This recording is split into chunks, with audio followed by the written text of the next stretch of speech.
You just call your agent and let you let the appraiser in. Okay. Because they gotta know when they gonna get in there. Okay. But if you don't think it's gonna appraise, of course you don't care because you're on the buy side. So, Right. but the other agent, if they're doing something, I let them know the date. I didn't have time, so they know. they got codes. Well, yeah, it'll be. Eyeballs. They want the combo. Okay. They'll need it. Ladies and gentlemen, for Tuesday, May 4th, 2021, planning zoning meeting. We have a few housekeeping rules for you. Tonight, we will hear 7 cases. We will first have a staff report summarizing each case, and then discussion any board members may have. We will then ask the applicant to step up to the podium, again, by stating your name and address for the record, and this meeting is on report. We will then ask for any public participation. Again, ask any participant to step up to the podium. Begin by stating your name and address. Please remember the topic of discussion needs to be made public in case we move forward. The purpose of the planning and zoning board. The purpose of the Planning and Zoning Board is to hear the cases and make recommendations to the Clay County Commission. The Commission will review and decide the cases heard tonight in this room on May 20th at 10 a.m. Could we begin tonight with a roll call of attendance, please? Yes, Chairman. Terry Griffin, Present. David Rodas, Present. Chris Higgins, Present. Brad Scarlett, Present. Marvin Davis, and Chairman Tom Decker. Present. Could we have a motion to approve the minutes of our April 6th, 2021 meeting? I'll make a motion to approve. Very well. Do you have a second? Second. Very well. Okay, roll call vote. Chris Higgins, Approved? David Rodas, Terry Griffin, Approved. Brad Scarlett, Approved. Chairman Tom Decker. Approved. Motion carries. Very well. The first case we will hear tonight is case number April 21-115 CUP. And could we have a staff report, please? Yes, Chairman, and would like to add the staff report as part of the official record. So be it. And I also want to mention before I give the staff report that the plan for our first case is for it to go in front of the County Commission June 3rd if a vote is taken tonight. Now, with any case, with this case or any other case, those dates can change, so I would recommend that folks reach out to the Planning and Zoning Department, in the days leading up to the proposed meeting and just check with us to make sure the dates haven't changed. So I've got the property pulled up again here. Commissioners will remember that we discussed this case starting last month at our regular meeting. And so I'm not going to go through everything word by word. 90% of the report that you have in front of you is the same report that was generated for the first meeting. But I am going to go over some changes or some additions, not really changes. And I'll point some of those out to you. So really the updates start on page 12 of the staff report. In the time between the last meeting and this meeting, staff met with the applicant. We conducted a visit of the property. We met with members of neighbors who oppose the application, met with the applicant and her representative, and then we also fielded questions from individual planning and zoning commissioners. What we tried to do was take some of the discussion from the last meeting update the staff report with updated information, as well as change or add to some of the conditions that we'll go over in Exhibit A that match some of that discussion that was had during the last meeting. The biggest things that we did were we updated the conditions to match the approval from 2015 with a couple exceptions. Those exceptions being we took out the condition requiring the 8-foot tall fence, and we did not put in the condition limiting the applicant to 30 exotic dangerous wild animals. The reason for not putting in the 8-foot tall fence, I believe that USDA is a better authority to tell us what type of fence that the applicant needs for these exotic animals. So that's the reason we took that one out. And then we'll talk about the number of animals here in a few minutes. We did include an animal unit chart that I'll show the commissioners here in a minute. But basically, a lot of the conditions match the 2015 conditions. So during the site visit, one of the conditions has to do with posting that this is an exotic dangerous wild facility. So during my site visit, the applicant showed me the signs that she has installed. So that would meet condition number 14, and we'll get to that point here in a minute. And I'll show you the signs, a picture of one of the signs that was put up recently. So that condition has been met, in my opinion. Another update, I think I went past it. And there's the picture showing the EDW facility. It is visible from the road. And then she has posted 4 more signs around the exterior of the property. Another update is one of the items that was discussed as part of the last meeting was the disposal of the animal waste. Staff contacted the disposal service. They indicated that they were aware that the applicant did have exotic animals and that it is proper to dispose of that in her normal trash. So we do not believe there's an issue there. I'm going to go through each condition, or most of the conditions, one by one, but I do want to let you know that staff is still recommending denial for the same reasons that we did as part of the first staff report. We don't believe that the purpose and intent of the Land Development Code is being met, and then there are 3 criteria which are on page 6 of the staff report, so everybody can see them. So these are the 6 criteria, and staff does not believe that A, the proposed use complies with the intent of the comprehensive plan and general provisions of the Land Development Code modified for the specific use request is met. We don't believe B, the proposed use in its proposed location will not have a substantial adverse impact on the public health, safety, or general welfare. And then F, which is the proposed use is compatible with adjacent uses in terms of scale, site design, and operating characteristics. So we feel those criteria are not met, and the Land Development Code tells us that those criteria need to be met for any conditional use permit. So staff is recommending denial. However, if the county Planning and Zoning Commission feels that those criteria are met, staff would recommend I believe it's 17 conditions that are in Exhibit A. We've made some major changes to some of these conditions, and I'll get them on the screen here, and I want to highlight a few of them. The first one being that there was discussion at the last Planning and Zoning Commission meeting about having a 5-year period for this conditional use permit with a 1-year renewal. After thinking about that, I changed it to a 1-year renewal. The reason for that is I don't think there's a reason to grant 5 years and then come back in a year, because if we're going to come back in a year, let's come back in a year, and then if it's approved again, then the Planning and Zoning Commission can recommend a time period at that point, whether it be 5 or 10 years. So in this case, the way this condition reads, if approved, it would be good for 1 year, staff would initiate this to be on the Planning and Zoning Commission agenda closest to that 1-year anniversary. The applicant would be responsible for paying public notice and mailing fees. We would not require an application fee.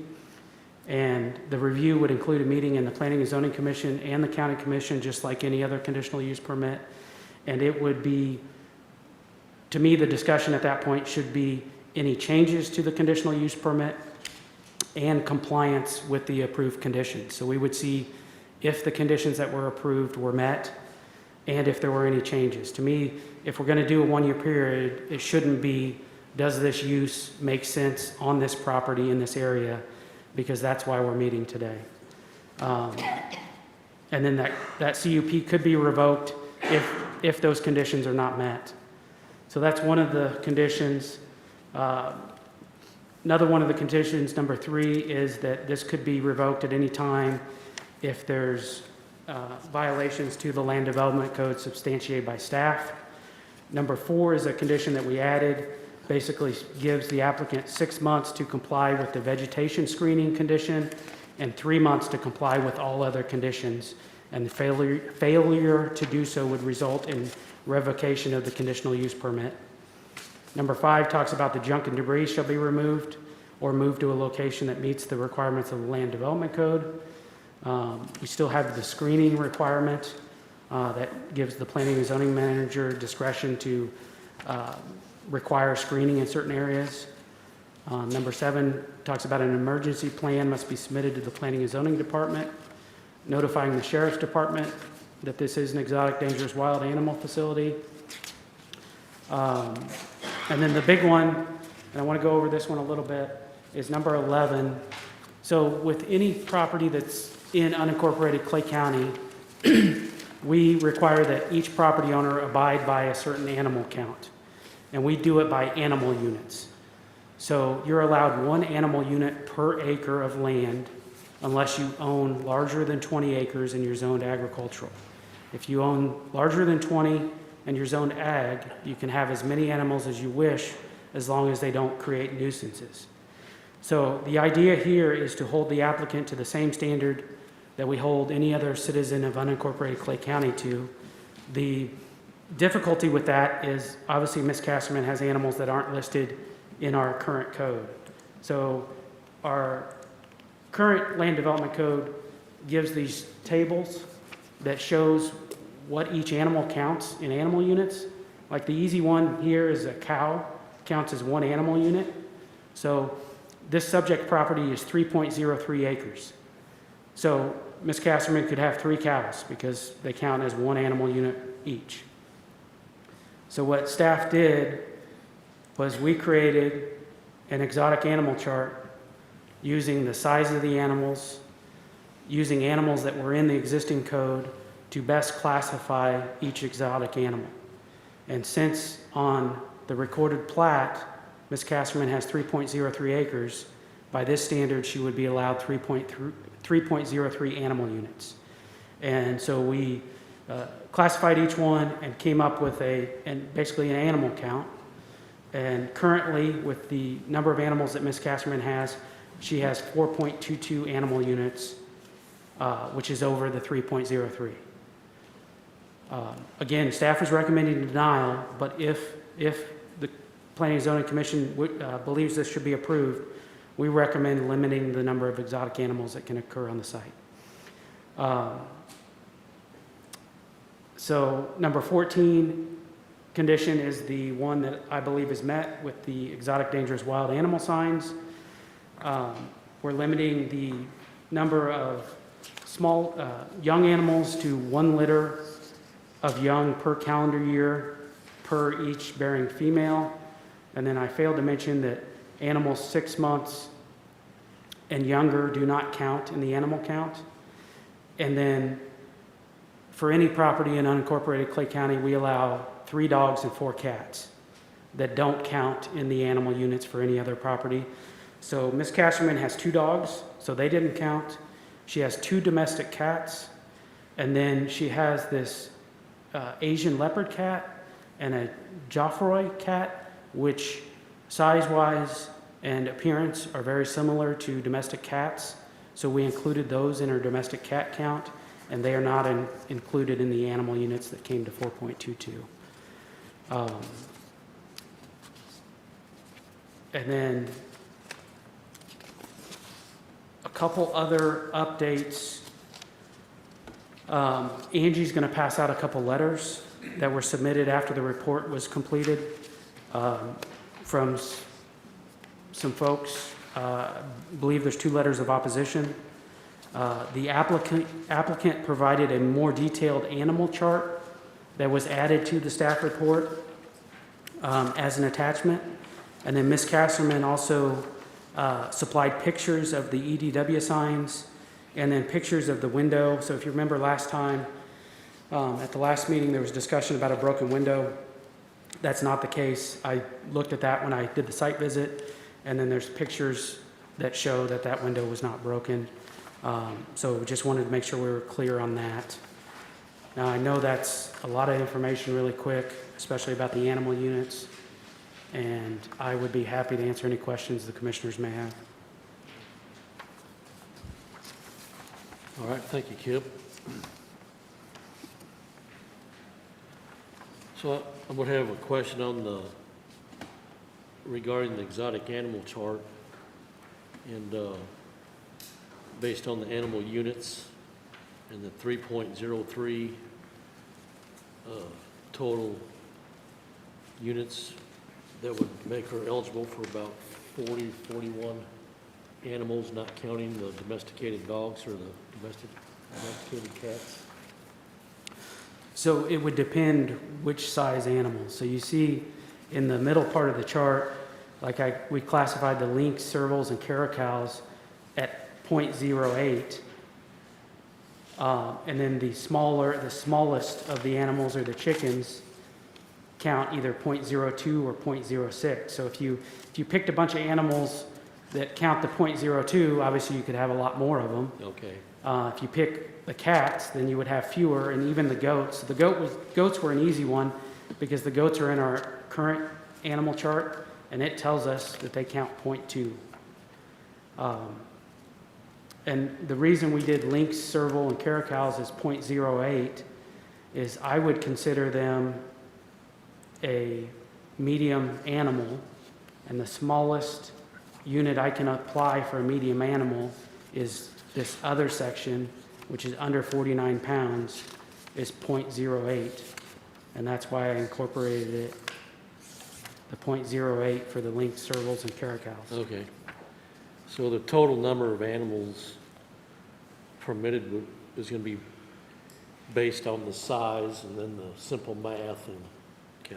Yes, and one of the conditions also states that each time Ms. Kasserman either gets rid of or gets a new animal, she is to contact planning and zoning, and if that animal isn't listed on this existing chart, the planning and zoning manager would have to classify that animal and add it to the chart. Okay. All right, thank you. Do any of the board members have any questions for staff regarding the case? Would the applicant please step up to the podium and state your name and address?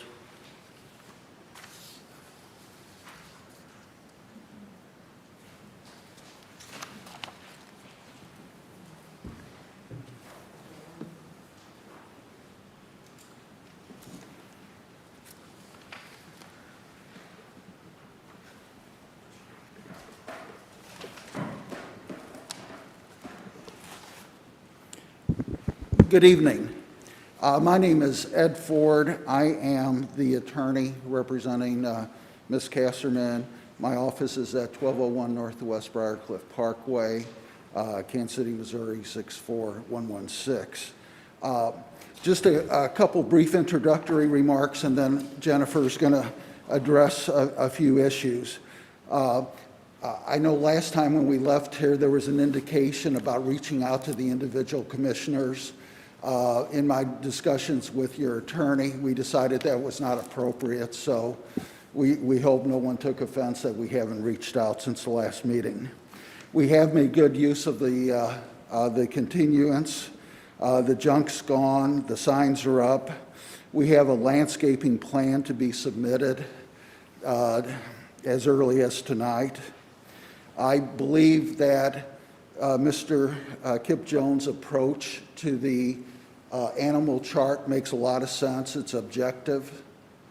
And we do quarrel with how he's classified a few of the animals, and I'll have Jennifer testify to that. But we believe that is an objective approach to take in terms of how many animals to approve. It's apparent that whether we use his chart or the one Jennifer's going to present, we're going to have to get rid of some of the animals, and so we understand that. Probably the ones most likely to go would be the non-exotic animals, the goats and the chickens. I do have some concern about, I think it was condition 2, that we're only talking now about a 1-year conditional use permit. We certainly don't have any issues with coming back here in a year and having public testimony on whether we are in compliance with all the conditions. But to only have the conditional permit for a year just doesn't seem appropriate. So we would ask the commission to restore the 5 years, and but with a year from now to review to make sure that we have complied with all the conditions. I will note that it's in the conditions, and Mr. Jones has the authority to revoke the conditional use permit at any time if we are out of compliance. So we understand that. And we've talked about him coming out. We have USDA that comes out once a year unannounced to make sure we're in compliance with all their regulations. And then Mr. Jones will come out at least, once a year too, to ensure that we're in compliance with all the conditions. So with that, I'll turn it over to Ms. Kasserman. All right. So I have a question, Mr. Ford. Yes. So with the other, there's 17 conditions altogether, and you just really have a concern about number 2 is the 1-year time frame. I guess also on the number 11, how to summarize an animal unit, but you're fine with the other 15 conditions of the 17 total? Yes. All right, very well, thank you.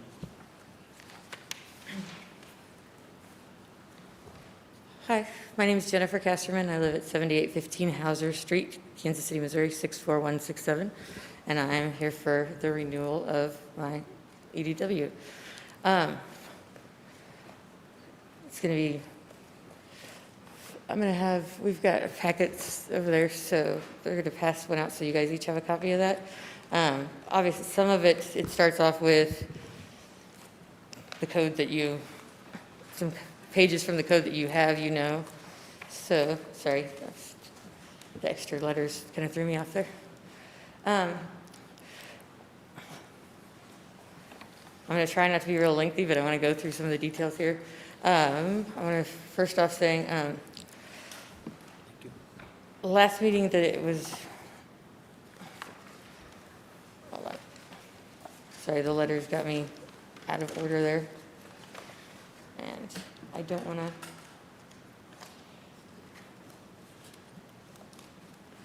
And we'll add this as Exhibit B as part of tonight's meeting.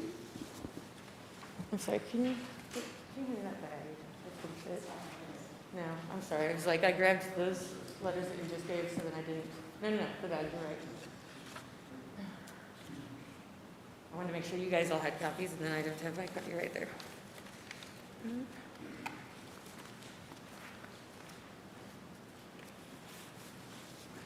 you guys mind if I read from my laptop? I decided that I was going to do notes instead of that way I'm not sidetracked. Jennifer, just make sure you speak into the microphone. Okay. Make sure to tell me if I'm not. I know the mask likes to give us.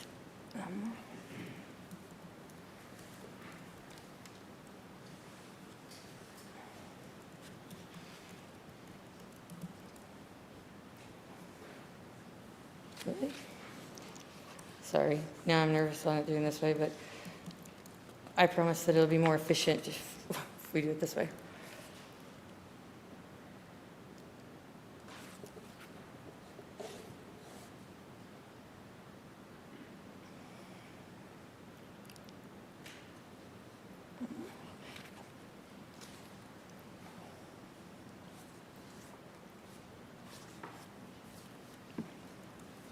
Thank you for patience.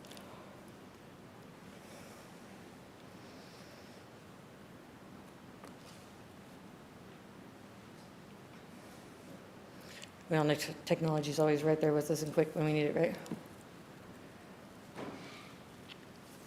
Okay. So it started, one thing is I want to say I appreciate you all letting me take a few moments to speak tonight. I also appreciate you all taking the extra time from last meeting until tonight with tabling it to look over my CUP information and not acting in haste without knowing or understanding certain aspects of things.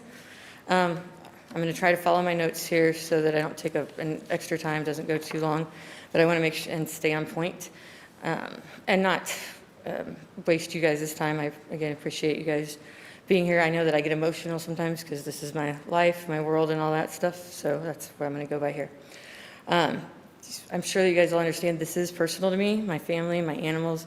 It's about our home, our continued livelihood, our safety, our success and present, and our future.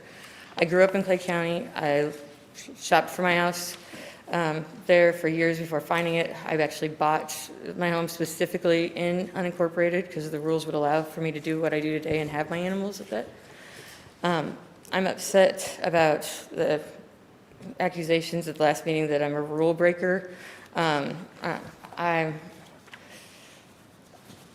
I'm upset with how things have been presented, and I think that the rule breaking comes off as more like confusion or misinformation. And basically, I'm just constantly fighting for, my life, the animals' lives here. So that's why I want to make sure that it's all taken in the right way. I've followed county, state, and federal rules since I bought my home here. We lived peacefully and quiet in our home for 5 years before my neighbor, Mr. Ayers, who's behind me on the side of the property, got news that there were exotic animals and was under the misconception that there were lions and tigers and bears, which there have never been and there never will be. I'd have to be a public zoo to even have that, and that's not what I'm going to do in the home. When Planning and Zoning contacted me after being there for 5 years, I've been more than cooperative with them. From the beginning, I've always invited them over to come see everything, to show that I'm not breaking rules, that I'm not trying to hide anything, and I'm more than willing to work with everyone. And I really appreciate that, Kip has been very helpful in working with this go-round. For my original CUP, there were many things done inaccurately or unfairly in my position, but it was also not knowing how things were supposed to be done. I guess you say I learned a lot of politics 5 years ago. I'm still learning, and I just learned this go-around that the staff report should go out to the petitioner a week prior to meetings, that when you're working together and there's a recommendation for a denial, you would know that, instead of just an hour before the meeting prior to last time. I mean, Kip and I have discussed it, we know that, so I don't feel like curveballs are being thrown this go-around. That being said, I appreciate the board 5 years ago when the first time that it was tabled there, and for you guys to come out. I know that Mr. Rodas and Decker, you were two of the ones on the board at that time that did come out and see my site. I don't remember exactly who on the board did have USDA information, and some of you guys did and some didn't, but the ones that did knew what it entails, and others asked questions and then saw firsthand the safety of the animals and that they're not dangerous, they're well taken care of. There's not filling the entire property.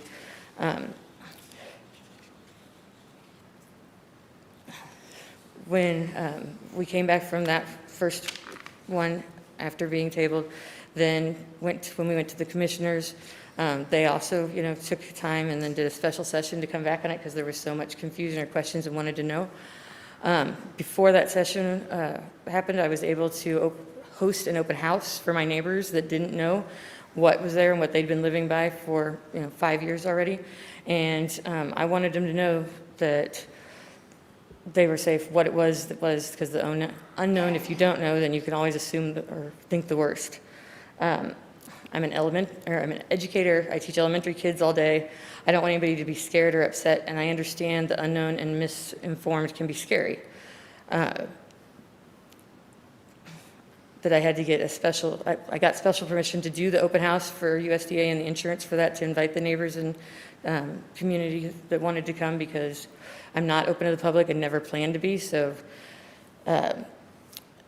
if you look at the record, even just recent letters, you'll see I'm very supportive. I can tell you the neighbors that have complaints have never came over and seen anything for themselves. I've personally called them or gone to their home and asked, except for the new neighbor that's just about the house at the end, Mr. Casey Tubbs. I'm not sure who that is. With COVID, I'm going to say that's why I haven't gone and knocked on his door.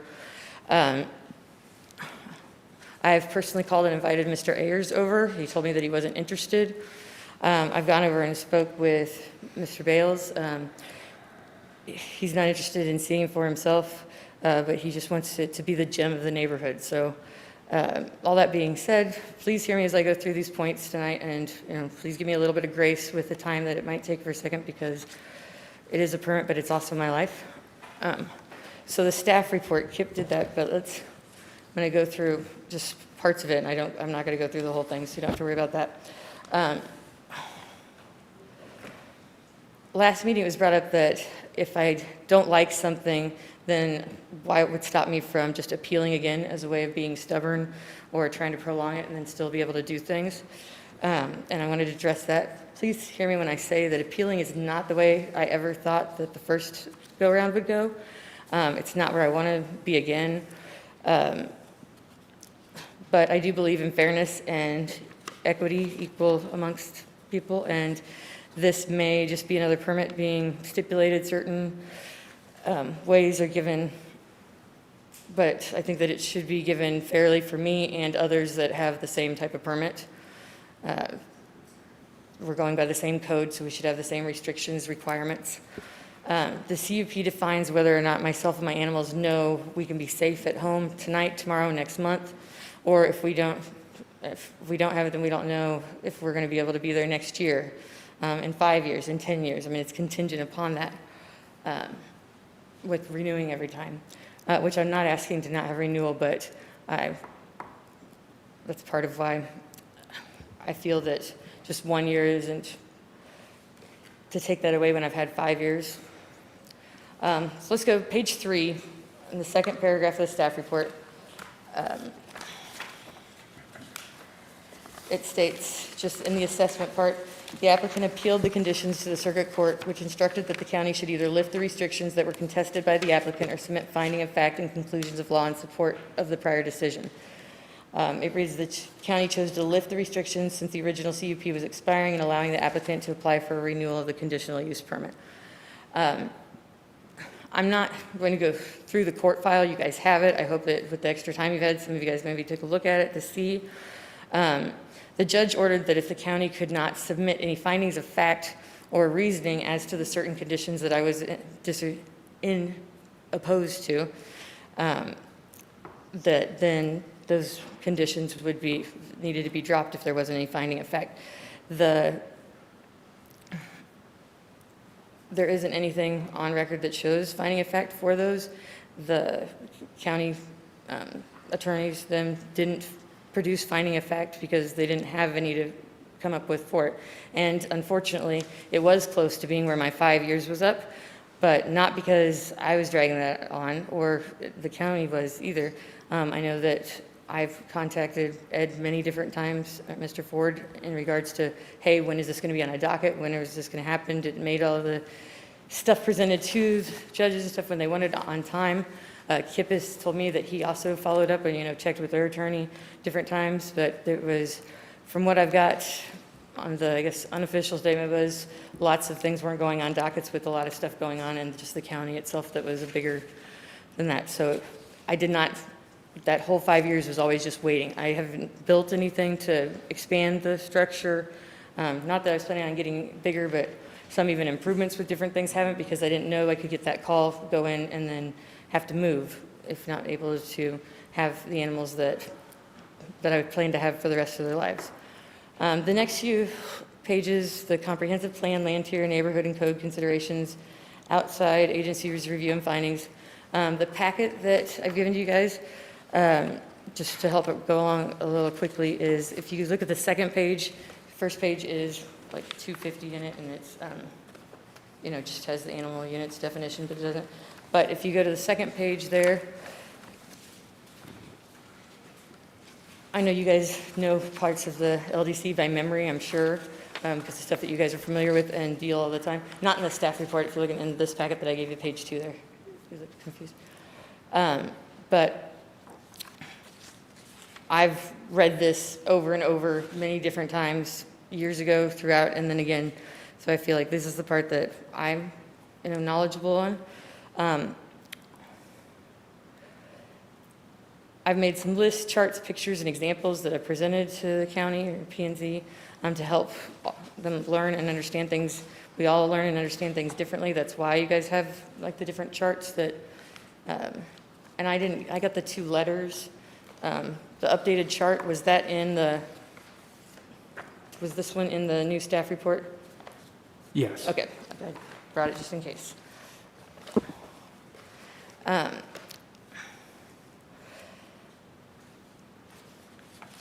KIP has corrected and defined many things from the original CUP 5 years ago very well, very fairly. But I just think some of the code needs updates and corrections. I know this is not the place or the time for that to happen, and not just in this section. I think that everybody's plan in the future, whatever, is to update, correct, and have it accurate for the times that we have. On the first page here, it just shows that the EDW species for an R1, it shows that I am R1. So it does show that I'm in the right code or the right area there. I just highlighted key parts that pertain to my CUP in it, but I want my neighbors with concerns to know this part and see, for example, if you go to next page, 99, and it talks about different companion animals. The top paragraph, it also says that reptiles are listed as domestic and companion animals, not EDWs in the code. Therefore, if you're looking at the top here of 99 and A, it says companion animals are typically animals that are commonly kept as persons as companion pets. These include, but are not limited to, domestic dogs, cats, non-commercially raised rabbits, gerbils, guinea pigs, hamsters, mice, ferrets, caged birds, non-venomous spiders, reptiles, and amphibians. So right there, that would take, when you're looking at the report from KIPS, that takes 7 species that are in the EDW list, the reptiles, back over to domestic. If we're going with the chart that KIP has created, then it's starting to do animal units, then it doesn't really matter as far as what's domestic, what's exotic, they're all going into it. But I just wanted to, I feel like some people or some of the neighbors have been concerned saying that it's all exotic and dangerous animals. And so that's why I want to clarify that there are quite a few that are domestic, and even more so than what is stated in the staff report. So if you go to the animal units on the front page, whatever definition says that, I spoke with Missouri's DNR, knowing that as a county we're more specific, we have more strategic or stricter guidelines than states for animal units, but just asking how they came up with them to base it off of what we have here. Again, I'm not trying to change anything that exists. In fact, KIP's chart for EDW animals is a great idea to have, in a way to show those that don't know the species and what they compare to, and that they're safe. So that being said, I've made changes to KIP's chart that we came up with. They're highlighted in that one. If you take out your stable packet and then go to the next page that's after that, which will be, it shows KIP's chart here, and then shows next to it is the chart from the LDC. I don't know, I'm sorry, I just can't see it there, but, so like this one here is all straight from the LDC comparison, and then this right here is KIP's chart, but altered a little bit.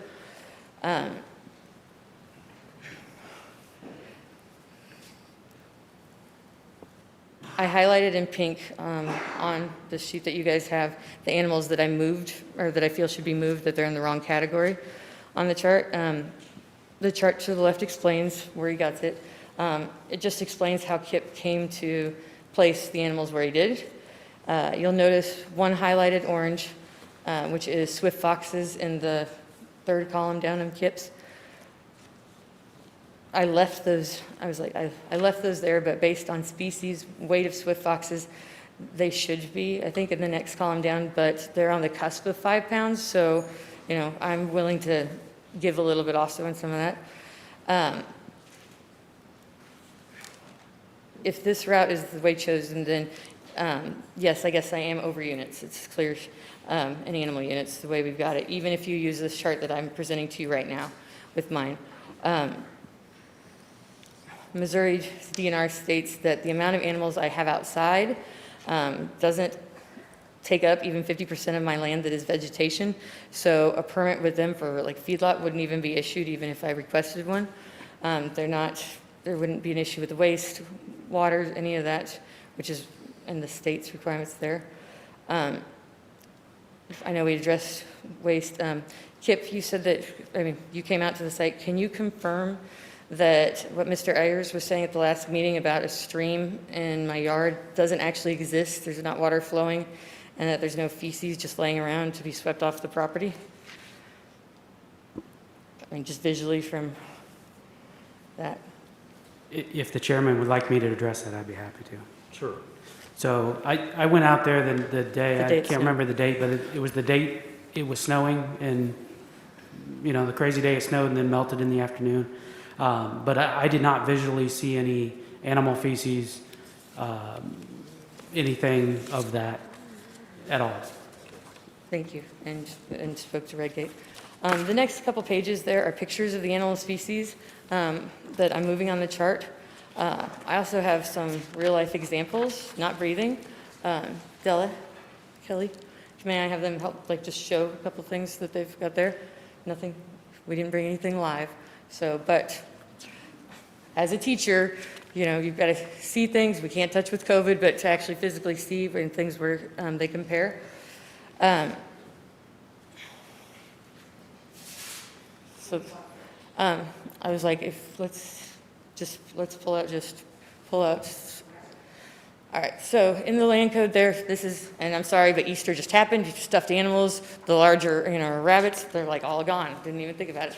But this one here is what I'm comparing are like medium large rabbit, which is in the land code as domestic pet. It's also then where KIPA is at, it has its own .06 assigned to it. It's obviously not a large bird.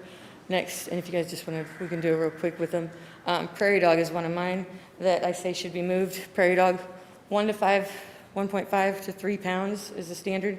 The pictures also of, on you guys' pages next, are of the ones only that I'm saying should be moved, but shows why, and that's just straight off the internet, you know, from facts, Wikipedia, dictionaries, different vet hospitals, so it's not even, you know, I'm not just coming up with it. Prairie dog, this would be Barney, our Russian tortoise. He's 9 years old, so he's not getting any bigger. This is his size. Kip did put him in the under 5 pounds, which is other small birds under 5 pounds. So we're accepting that it doesn't have to be a bird for that category because there are many of them that are smaller. Here's your typical ferret, 2 to 5 pounds. I currently don't have a ferret there, but I do have a ferret that I've used with programs, and it is one. My genets that are on there, that I have 2 of them, I thought they should be moved down. The hostogenet, I mean, up to 3 pounds is their typical weight, you know. I'm sorry, they don't make a genet stuffed animal, especially in, you know, weeks notice for it, but this one's close to it, and we decided not to like take pictures of the animals next to them because some of them then are gonna mess with them, but this is the, let me go with this one. This is Barney the Russian tortoise, where Kip has in the smaller 5 pound center.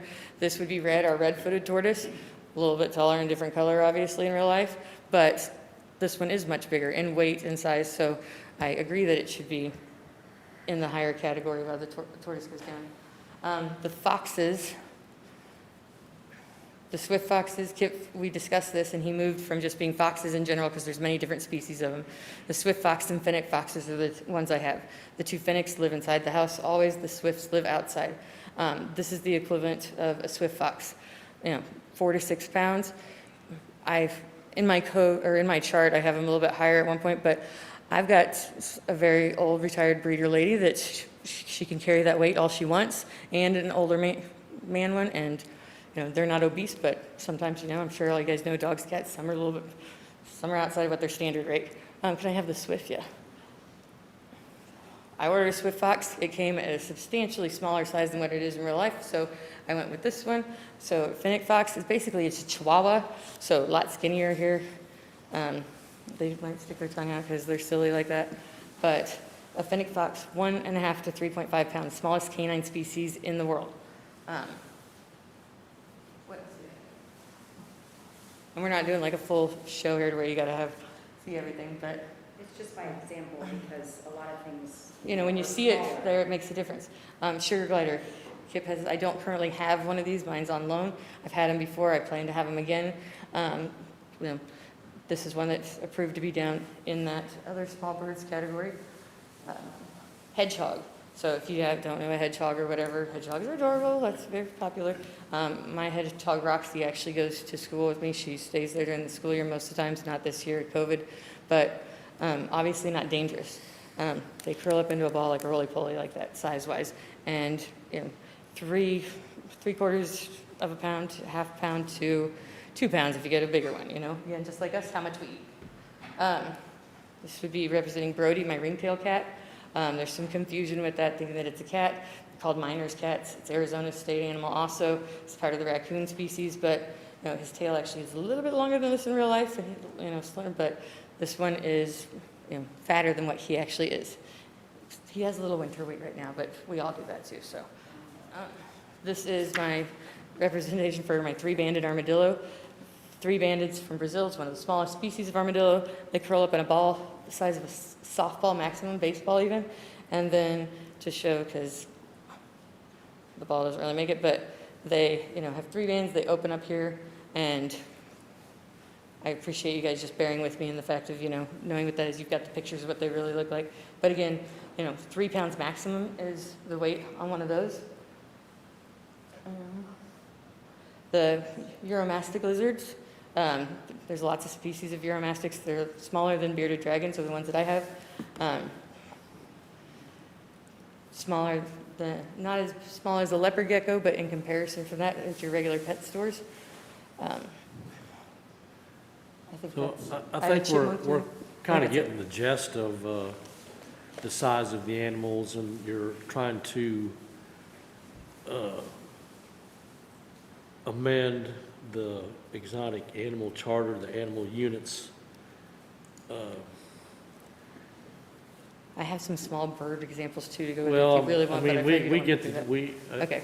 there are 17 conditions in the I'm, CUP, and this is, number 11, and that seems to be. Well, I was like, do you that have, was- are you good with the 17 conditions except for number 11? I'm not. Here, I've got it. If you just Okay, bear with well, me, please, I a think little we get your longer. gist on the animal units, and now we're talking about ounces and pounds and Well, just how they .02 and form. .06, and I'm not turning so around. we're with you on that. Okay. But that was impressive. That was a lot of stuffed animals in one bag. Thank you. And I'm really sorry that some of them aren't, that's. It's like clowns coming out of a clown car.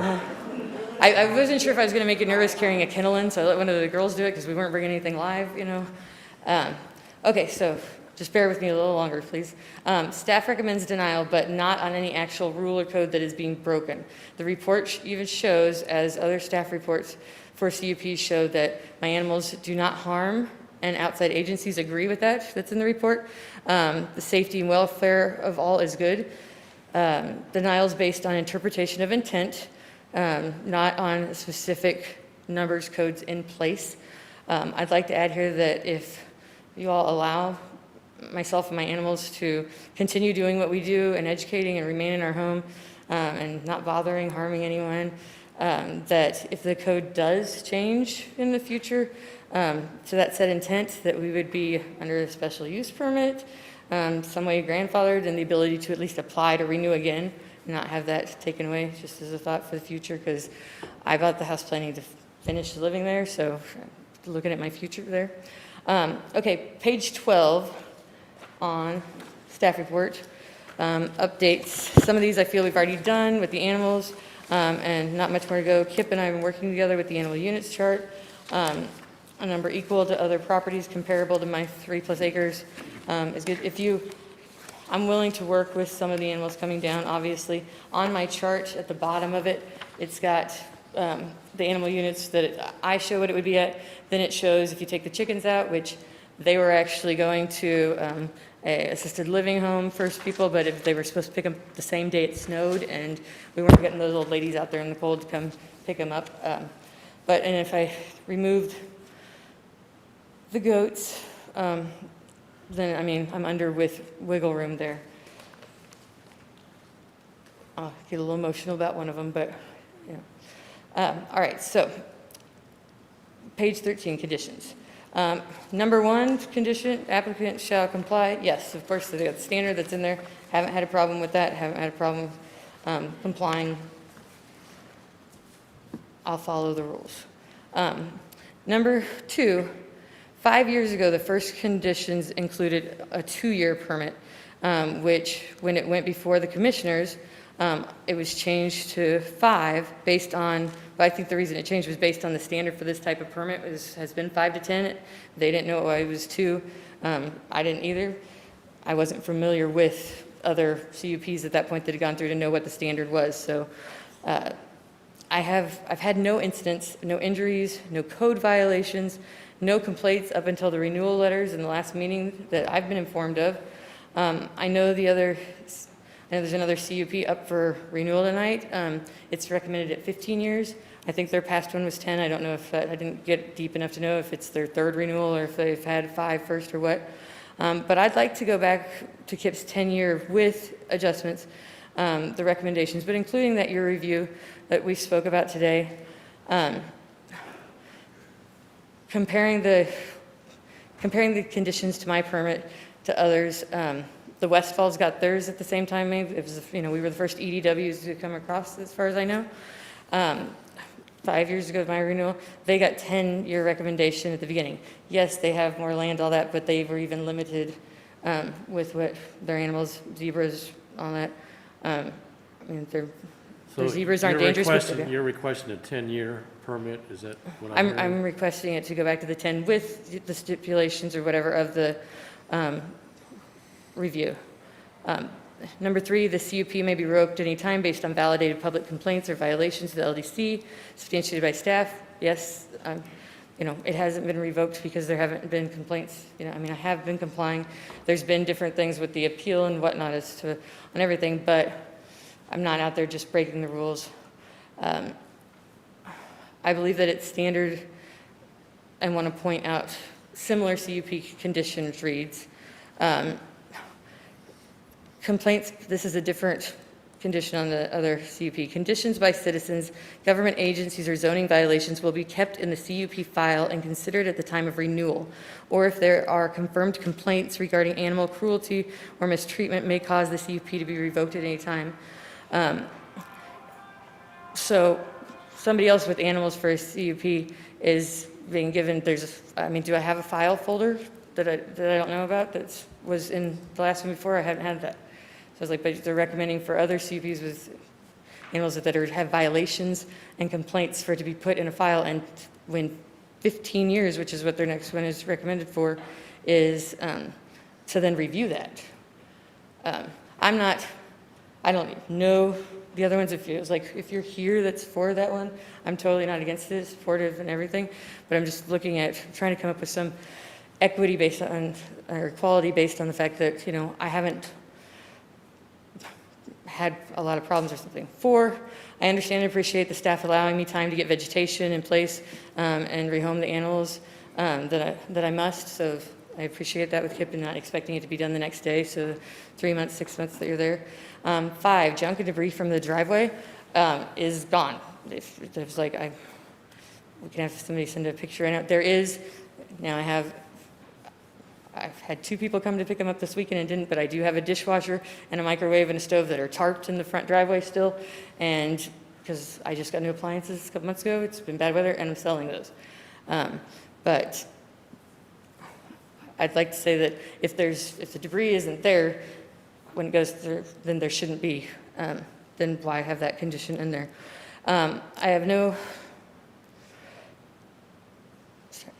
I have never been cited or even spoke to about any code violations, so I don't believe this to be a problem, not like a occurring event. If it becomes one, just like anyone else in unincorporated Clay County, I would expect to be notified and treated and go through the same procedure to rectify the situation. 6, planning and zoning staff shall inspect the property twice a year to verify that all conditions related to the CUP are being followed and that there are not any additional code violations at the subject parcel. An approved USDA inspection will be allowed for 1 of the 2 inspections if the report is provided to the planning and zoning department and includes animal number count and breeds. I have no problem with staff coming out if they feel the need to at any time. If you've got a question or concern, I'd much rather just come to the source and ask and find out so we can address it and, put you at ease and so that I know it also. Providing USD comes out a minimum of once a year. I don't quite agree with this condition though, as I'm not sure what findings justify it being here. I have not lied. I haven't been caught hiding animals. I haven't falsified documents. I haven't came in and said that I only had 30 animals and then there was 50 or something. Nothing in regards to not being truthful, always about the numbers, the species, etc. If I had struggled following the code in the past, I would appreciate this effort to work with me, just like I would appreciate, I think anybody would, and not just revoke the permit, but I don't see where this came from. For now, it's being added in there.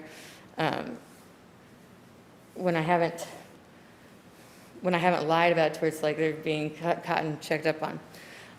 7, emergency plan shall be submitted to planning and zoning department, not a problem, done it previously, even I had a copy of it with me the other day at the meeting with Kip and Andy, and so. 8, proper notification with the Clay County Sheriff's Office of the EDW Animal Facility. I want to state that this one's not a problem. I did this prior to having to get the CUP, as it was part of the LDC that I knew when I bought the house that any exotics, they would have to be notified. I will say, through the Sheriff's Office has told me more than once, I have emails, that basically thanks Ms. Kasserman for notifying us, we really don't need to, know. Where at the last CUP, we just sent a certified letter to it to make sure we were in compliant with that and sending it to him. Now, Kip has said that he spoke with, it's my understanding, spoke to someone in dispatch that would, like to know just what the species are, or whatever, that you can put me in contact with her so that we can be on that same page. Is that correct? I don't want to say that was the person if I was wrong. Yeah, the sheriff's department would like to know so they can just put a note in case sheriff's deputies get called on site so they're aware there are exotic animals. Okay. So 9, I'm going to come back to 9 because I have a plan for you guys. So let's skip it and come right back. 10, the applicant shall comply with and meet all codes and regulations stipulated by any local, state, federal government entities having jurisdiction over animal care, or as amended. Not a problem, as I'm USDA licensed, regulated. I've always complied, I've been more than compliant with them and plan to be. 11, the applicant shall maintain the number of animals at 1 animal unit per acre, not including 3. I won't read the whole one because we've already gone through it. I think we've covered this one with my charts that have been presented. And, with Kip's, like I said, I'm submitting my changes and why. In this one where it says that the following table shall be used to classify the animals, and the planning and zoning manager is responsible for assigning an animal unit number for any animals not currently listed. I'd like to change the wording to say the following table shall be used to classify the animals, and the planning and zoning manager and applicant shall work together and be responsible for assigning an animal unit number for any animals not currently listed. Whether it's Kip, whether it's somebody else, they don't, I don't know what their knowledge of it is. I got in trouble because, like, not in trouble, but I felt bad with the misknowledge that a ringtail cat is a raccoon species, not a regular cat, you know? So this is what I do. I'm, you know, to educate about the animals. So I think that I should be a part of giving that information if we're, you know, to put a new species or something in the code. 12, lighting shall be directed downward and shielded from direct glare of properties. This hasn't been a problem. I think that's just standard in the CUP. I've complied with that. Don't know of anything different there. Don't see it being a problem in the future. 13, the applicant shall notify the planning and zoning manager each time an additional animal is acquired or removed from the facility. I'm not sure what findings has made this condition come about. I haven't seen it in anything else. I have no problem notifying, but I am the only CUP holder held to this condition that I can find. I do have a license with USDA, and part of my license is brokering, which includes exhibiting, breeding. I aid in rescues in different situations. An example, just this last week, there was a serval cat that was found in a home in St. Joe that was not licensed in their city, and they needed to find a new home. While they were trying to find the new home, the cat was injured and both femurs were broken severely. The cat was unable to go through the necessary surgery immediately due to the vet that the owner had taken it to didn't have the ability to do that surgery, and the owners didn't have the funds either to do the surgery. The next vet they found was like $5,000 at KU, and then it was $10,000 at emergency through Blue Pearl, who was still going to actually have to call in somebody, which more than likely would have been my vet, who was out of town that week. So what I did, I aided in finding a friend in Texas, and they got their hospital there at Texas A&M to agree to do the surgery and then, you know, be paid for it later. But we just had to get the cat transported there. At 10 o'clock at night, I'm ready to go to St. Joe to get this cat to make sure that it can get to Texas as quickly as possible to get the care so it's not in pain, suffering, you know, and die in the meantime. There are situations like that where these things happen. I don't mind calling Kip, but it was a cat that was over 6 months old, and if I needed to go get it to keep it overnight to be able to then drive it to Texas the next day when I got off work. But I don't want to, you know, there are special situations that I just want that to be aware of, to know that, you know, we have to, you know, you might have to look at that. Luckily, a vet tech was able to meet halfway. I didn't have to house the cat and keep it in the meantime. I don't know if Kip wants me to call him every single time. I have a reptile that was old that passed this last week. Do I not call if something has babies, because I don't have to let him know until it's 6 months age? What about if it's a domestic species? I'd like to say if something like that was going to happen, you know, for a couple of days or something like that, to let him know and just know the situation that it is. I don't want to turn down, you know, my ability to be able to help something, because then somebody's going to think, oh, she had, you know, if we have it on Facebook, because we've got a fundraiser for it, asking, you know, to help pay the bills, that she had that cat at her house. You can tell she broke the rules, you know. So just putting that one out there if you guys think that should be in there. 14, display signs must be placed upon the premises stating that there are EDW animals on the property. The signs shall be visible and capable of being read from the public street that abuts the property and each adjacent abutting property. The original permit was just this main street. It wasn't abutting properties. I've done this. I actually, you know, as far as you guys saying, like, why didn't I make efforts to do it? I talked to Kip. He was going to send me a picture example or something of the sign of what, you know, he thought would be fine. I hadn't got a picture yet, so I found some and ordered him. He said a metal street sign, so that's what I did. And then I had him up when he came out, even they were there. I got 5 of them. I put one in the front. I put one on each side, and then 2 in the back, so that one is fixed, because I have 2 neighbors that butt up against my property there. I was notified last week that Mr. Ayers was very upset in the neighborhood because now he has to stare at this EDW sign from his property, and they were just letting me know. We just went and walked the fence line before we came tonight.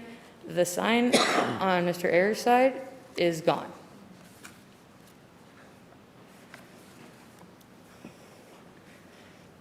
I was like, just saying. My plan tonight was to be like, I don't want to make anybody mad by having to put signs on the property that they have to see when it was originally just to the main street. And now I'm like, obviously then somebody was upset about it, and now the sign's gone. I was like, I just don't, my reasonings on that one is, I don't know, I was upset when I went out there this evening or whatever and saw the sign was gone. I've had some other vandalism stuff that's happened in the past 6, 8 months. Fence cut, actually, that's on the property side of Mr. Ayers, so if somebody was cutting it, it wasn't me cutting it, and then And coming Jennifer, through. I but- think, so I know I think that's right. sheriff's department issues. Yeah, I was like, and and I'm not sorry, I planning don't and mean that zoning. one, but the sign just being gone tonight was, I mean, we've got pictures, Kip has the pictures and has seen physically that was there. 15, each bearing female EDW may have up to 1 litter of young per calendar year. Most of the species that I have only can produce once a year. The swift foxes, for example, they're just springs, same thing with the lynx. There have been rare occasions where they have doubled up, had babies, and then if the litter didn't make it or was pulled and then had a second one in, right afterwards. It's very rare, but so are swift foxes and Canadian and Eurasian lynx birds at this time. If they had it because of that naturally after that, that would be that.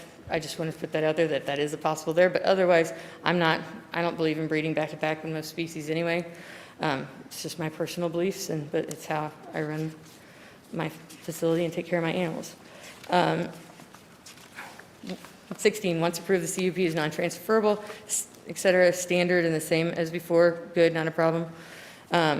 17, the certificate of liability insurance, I don't have a problem with that. It's never been a problem. You guys have that on hand already. It actually expires this month, and I spoke to them today.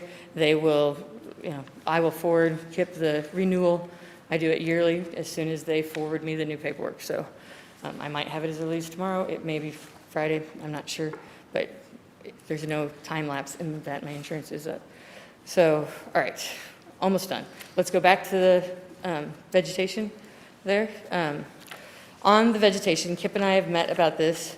I've hired a landscaper, as Andy and Ed and Kip and I talked about with different things when we had our meeting. We're working on specific plants that are more established than just your standard saplings, to help give them a fighting stronger chance too, and faster growing. Some of them are faster growing than others. Also, ones that will not inhibit my fences is a concern of mine. I've spoke with USDA about some of the different plants to make sure, because I don't want to be in violation there. My fence line on the inner part is clean, because our perimeter fence is to keep people and animals, wildlife out, not to keep mine in. Mine are much further in. You have to go through, 4 doors to get to one of them. So I can't have stuff that's hanging over to where something, a possum could crawl over it and come over my fence. So, but some of the different plants that we've talked about that USDA has approved are the thuja green giant trees. We're talking about that they would be like 8 foot in the front and back outer perimeter in the areas Kip had.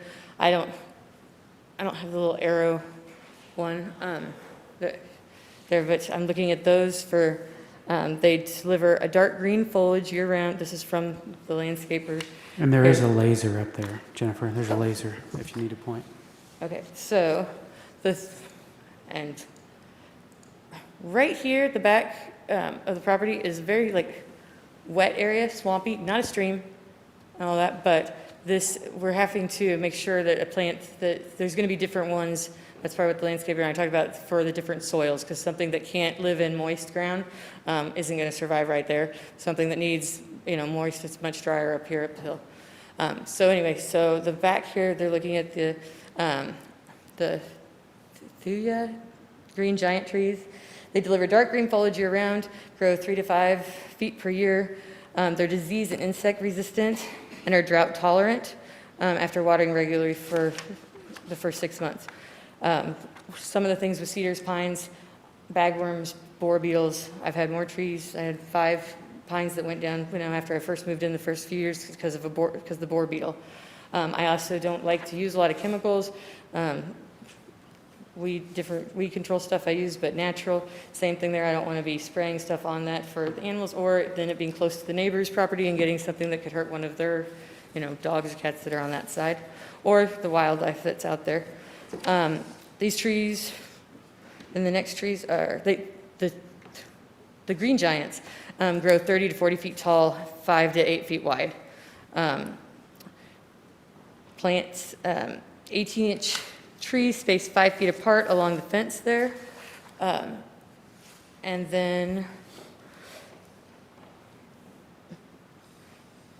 the next tree is the autumn blaze maple trees. They're insect and disease resistant. Also, they grow 3 to 5 feet per year and offer green foliage in the spring and summer with red foliage in the fall. Also, I had a large rose of Sharon, which was actually, used to be, it was right here, it died in the last 2 years, but it had majorly expanded from when I first moved in there.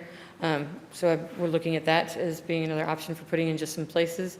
And then bamboo clumps that we have that are going to be going in. We're actually starting next week, so I'm going forward. Sunday, we're digging and moving plants and starting to run the lines for running water lines out there because it is 3.5 acres, and I do walk my property line more fluently than others, so I'm just, to see what's going on. But there's over 100 feet. There's quite a distance here from me and Greg back here, Matt here, and the trees are going to be, they need to be watered. I'm going to run a watering system. They're talking about above ground sprinkler. I don't know all the details of that, but I can keep you guys a list on that if you want and give you his name. He wasn't able to be here tonight, but that's where we are with that one. I'm All sorry right. it took so long, but I We- appreciate it. Any questions? Well, I'd like to ask if the board has any questions for Ms. Casserman.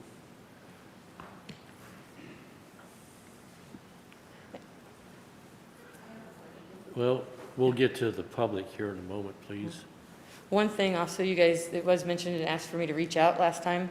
And I did reach out to Kip for some contact information with you, but after, with Andy and Ed, suggested that since we were working together with this in the plan to not, so that's why I didn't. I don't want you guys to feel at all that I was, ignoring your interest in anything like that. And, any questions, future, anything like that, please, more than willing to ask, let me know and come out and see, So, too. I would have a question for you. Maybe it's an unfair, but so if the CUP was approved tonight as presented with the 17 different conditions, the 12-month period, the animal unit formula,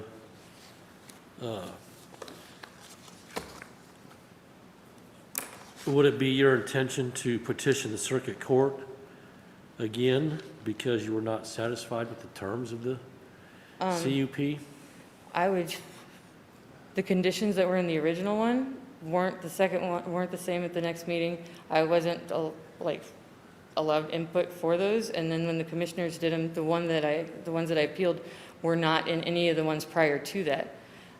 So, I can tell you the ones that I don't agree with, and I will make that So- argument with the commissioners too. Okay. Well, you're not really answering my question. So, And I'm not saying in some of these, I don't mind if Kip comes out twice a year and looks, or once and uses USDA. I'm just I'm trying to understand the equality in it, from me to somebody else. One of my concerns has always been so in 5 years, am I up fighting for my life and home again? Do I make the effort and spend the money to reside my house? Or are you guys just going to tell me that I have to move next year anyway? So save that so that I can afford, to put that towards moving. Not saying I'm not going to upkeep the house. It's been painted, all that stuff. I just had a new roof and gutters put on just this last fall, so it wasn't even because of this, But that was, that's a concern of mine. But I know that, I've been told that when you get your first one, then you come back, you renew. The typical status is then, it renews, if there's issues that are addressed, and, they're not, I don't know of any that have been revoked or then denied on renewal. With things not changing, I'm not trying to get bigger. I know you guys can't promise that you'll still be here then to agree or not, in 5 years, 10 years, 15 years, you know, for myself or other people applying for it, but, yeah, this is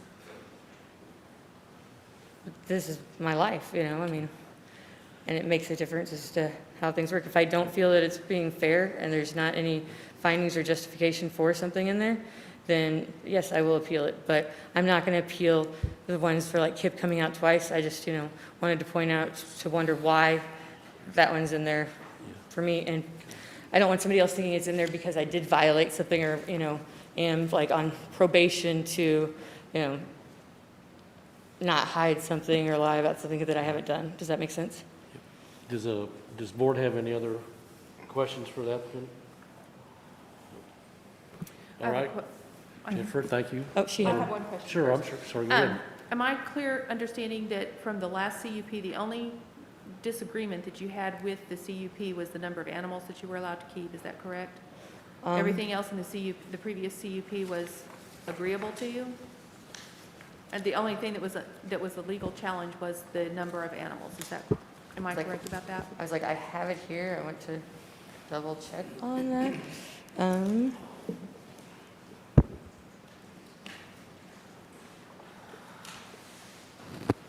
Organized chaos, right? Art teacher, gotta give me that. Yeah, the 5 years was the original one on 2. It was first 2 years, I mean, I was like, okay, and then they did 5, that was fine. 1, obviously, yes.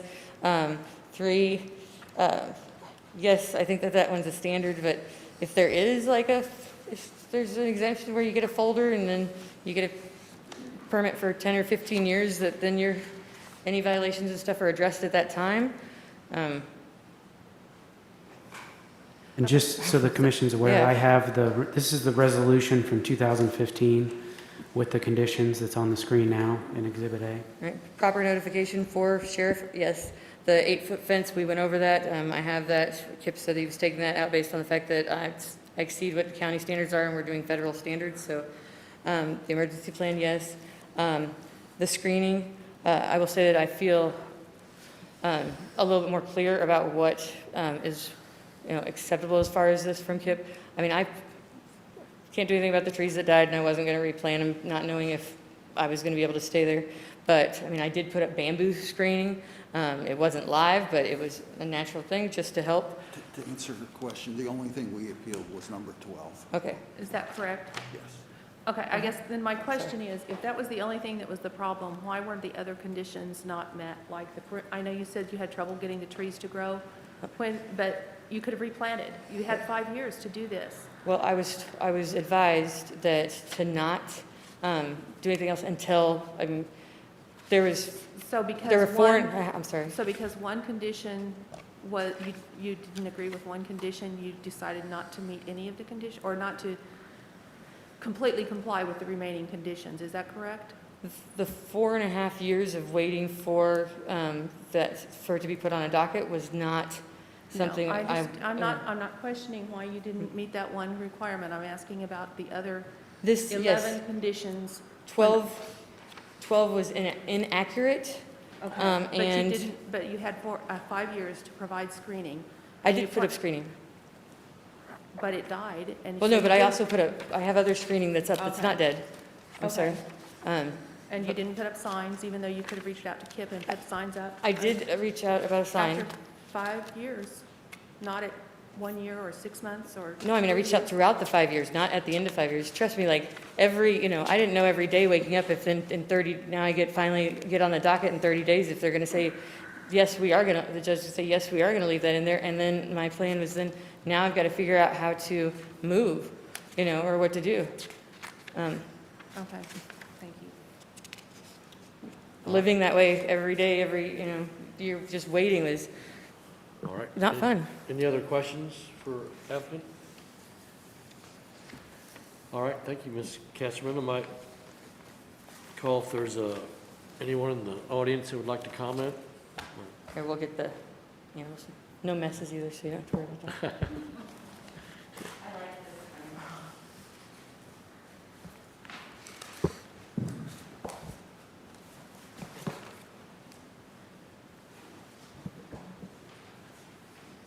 Oh, yes, wait.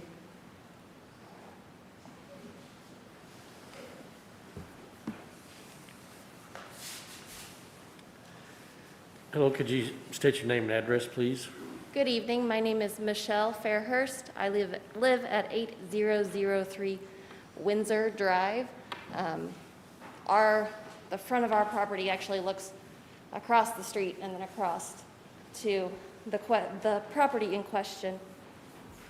I'm a former biology teacher and a former earth science teacher. I now stay home with my children and educate my own children, but when I looked over this, I have some concerns, and I know she said they've been addressed through the state, but as far as water does run off. There is not an active stream. There is water runoff that concerns me a bit. It also concerns me that, as it was stated, that some of this stuff that was said 5 years ago, not everything was followed through with. The increase in number of species and animals I find slightly concerning, and so I support the board's decision to consider denying this, and I'm here to voice that I would like to see it denied.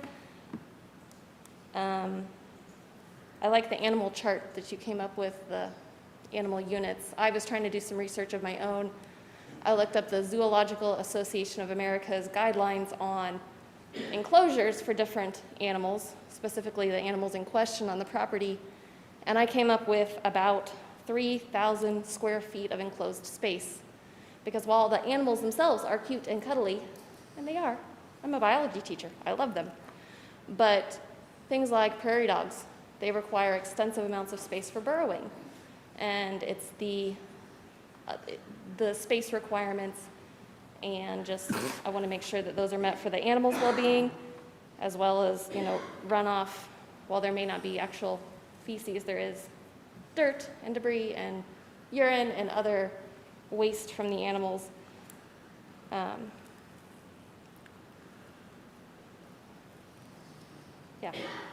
I think that's kind of, as a neighbor, I still have concerns, and I would encourage it to be denied because I don't see that there was progress made over the last 5 years. In fact, there's more animals, and I see that as a concerning trend. All right, Thank you. thank you. Is there anyone else in the audience who'd like to comment on the case being heard?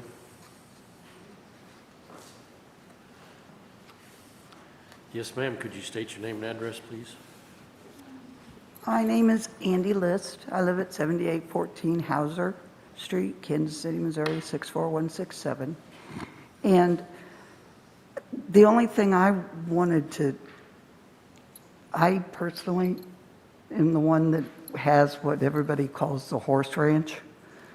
So as far as the animal units, I'm very aware of that. And it was my understanding when I first bought the property, my late husband and I, that it was primarily for the grazing so that the land was not overgrazed or overused.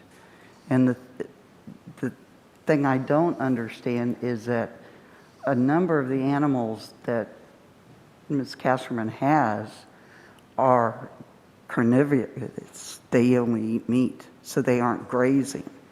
And I don't understand the concern for her goats, because I know that the part of the reason that she bought the goats is that to trim and maintain her property, which she does like to keep it maintained in the back where the animal pens are and stuff. If you go back there with a weed whacker or something, it's scary to them. It terrifies them. So that's why she has the goats, is to graze and help maintain it and keep it clean. And I don't understand, I understand being concerned with the number of animals, but the USDA licenses her and reviews her property on an annual basis. And I've gone over there uninvited and just to see her and this and that. And I have horses. I currently have not quite 20 acres there, and I have 8 horses on my property. So I know I'm not overgrazing it. Right now I have some of the horses off the big pasture because there's too much sugar in the grass, and they're older horses. And one of them has Cushing's, so I have to medicate him daily. But they are grazing animals. And so I know I have to be careful, but I also know that along my fence lines where the horses always walk, it's next to impossible to keep grass growing there, even though I throw out 100 pounds of seed every year. And, you know, but that's my only thing, is that she takes wonderful care of the animals. A number of them are endangered. They don't do well in a proper zoo setting. And the USDA does have all the guidelines for the size of the pens and everything. And she got her license without any sort of equivocation by them. And the animals, when, you know, she periodically brings them over, and everybody always worries that they're dangerous. I can assure you, my new horse did this to me the other day, and it's not that he was mean, but, I mean, I got shoved into a post just because one of the other horses gave him the ugly face. And I mean, that's just part of it. Yeah. But All right. I don't think that, I think she should be allowed to continue what she does and where she's doing it at. All right. Very well, thank you.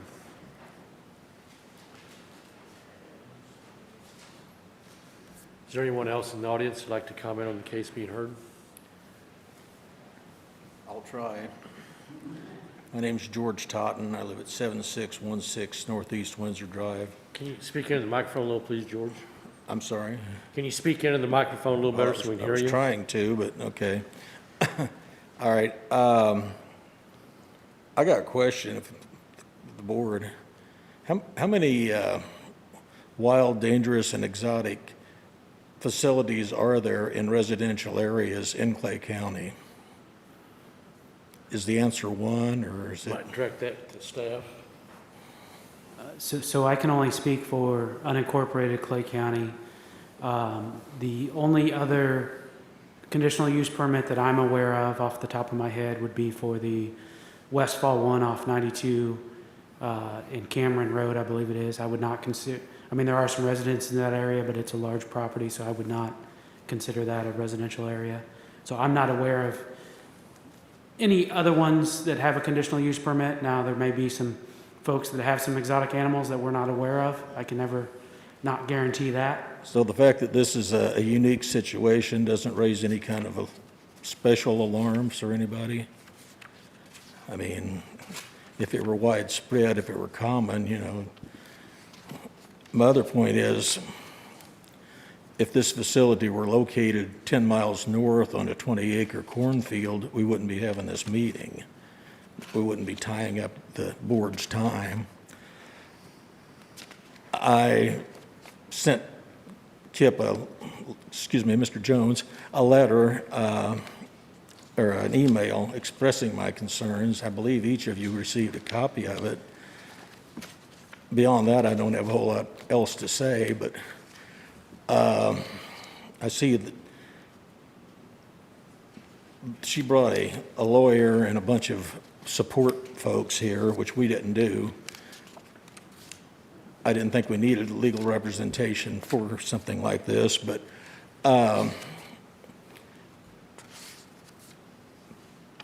what I feel is that the opinion of a bunch of people who don't live in the neighborhood shouldn't matter as much as people who are opposed to it that do live in the neighborhood. I think their opinion should matter more than unconnected people, so I'll let it go at that. Thank you very much for letting me speak. All right, thank you, George. And Chairman, if I could just add a couple items. Sure. Mr. Totten's letter was one of the two that was handed out by Angie. And then just to make the record clear, if this was on 20 acres zoned ag, we would still need the conditional use permit, but most likely some of the details would be different, but the CUP would still be required. Okay, very well. Does anyone else in the audience like to comment? Yes, ma'am. No, I won't take long. My name's Faye Totten at 7616 Windsor Drive. I just have a couple more things to add to what he was saying and to what Ms. Griffin was asking. 5 years ago, they were supposed to plant trees or something. Why is it taking 5 years to do that? Now they're planning to do that now. And also, the number of animals has increased, and the signing, it took quite a while to get that up. Why is it taking so long for that? And I think this permit should be denied. Simple. All right, thank you, Ms. Stoutman.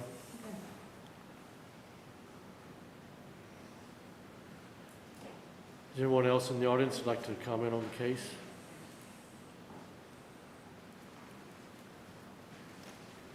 Greg Ayers, 8006 Windsor Drive, Kansas City, Missouri. I got a question to Ms. Castleman.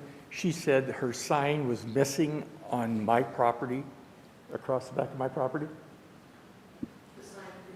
And we'll direct the questions to the commission. We're not going to Okay. have discussion in the All right, audience. well, I just had my daughter run and take a picture And this really doesn't, of the sign this that really is- isn't relevant. faces my property. So it is there. Very Okay. well, And Thank you. thank you.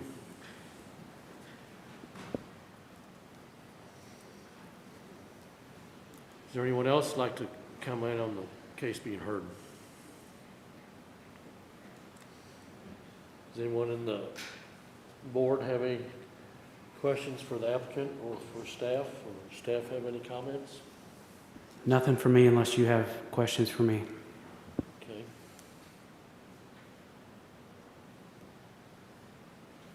Well, with no further discussion, I would call for a motion to approve the conditional use permit for an exotic dangerous wild animal facility for Jennifer Kesserman. If we'd have a motion for approval.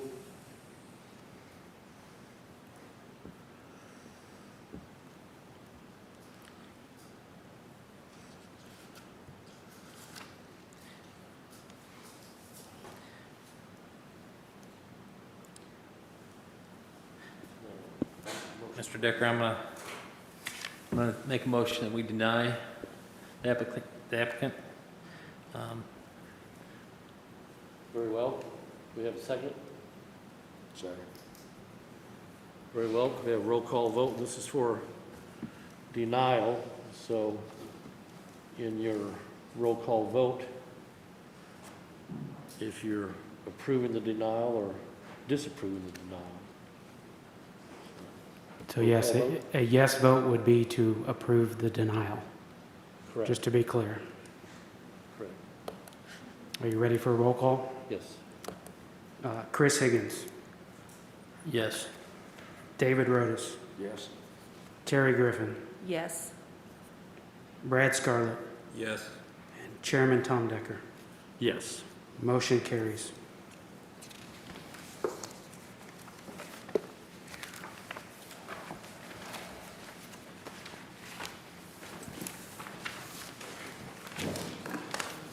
The next case in our agenda this evening is case number May 21-11 RZ/F.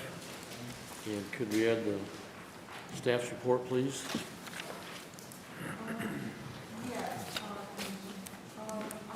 attach the staff report as part of the record. So be it.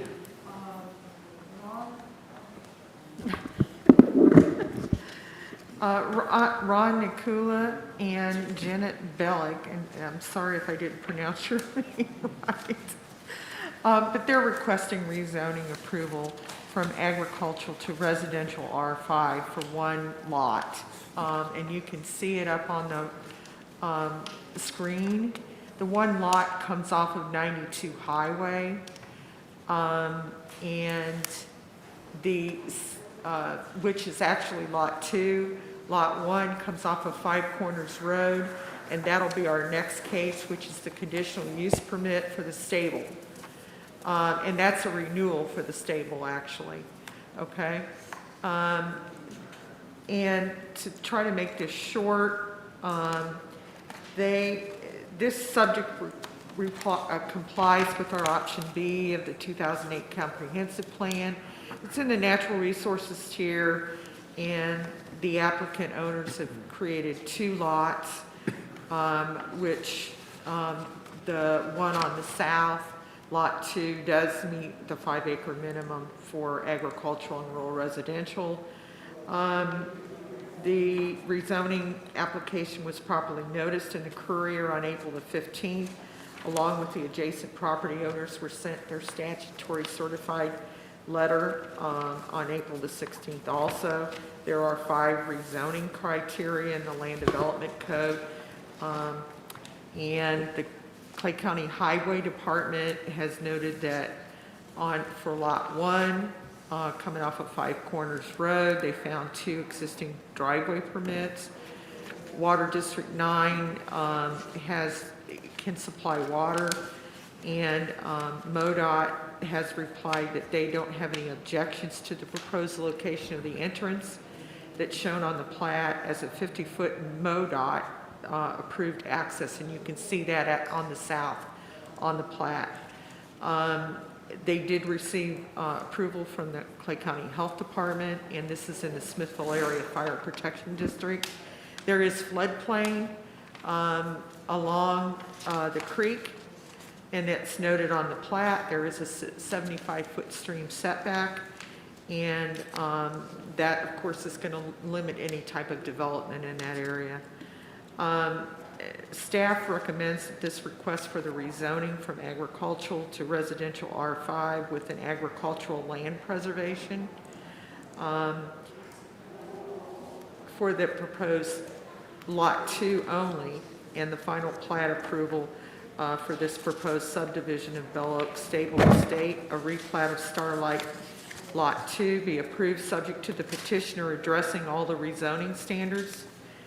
And we also recommend that the final plat for this subdivision be approved with a condition in Exhibit A, which are just changes to the final plat.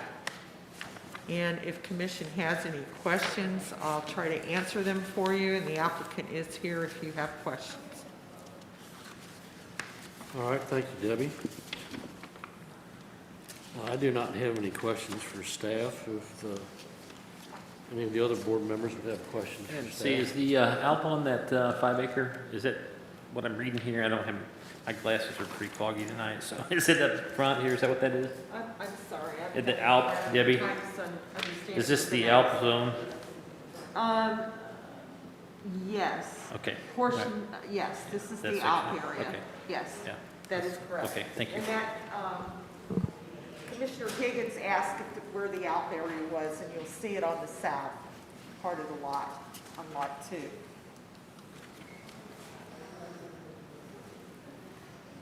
It's basically the front portion, then along 92 Highway is the ALP area. Yeah, I could see it. The print was just too small for me to read. I'm sorry. I'm with you. I'm getting old too, Chris. All right, is there any other questions for staff? No further discussion if the applicant's present. If you could step up to the podium, state your name and address, please.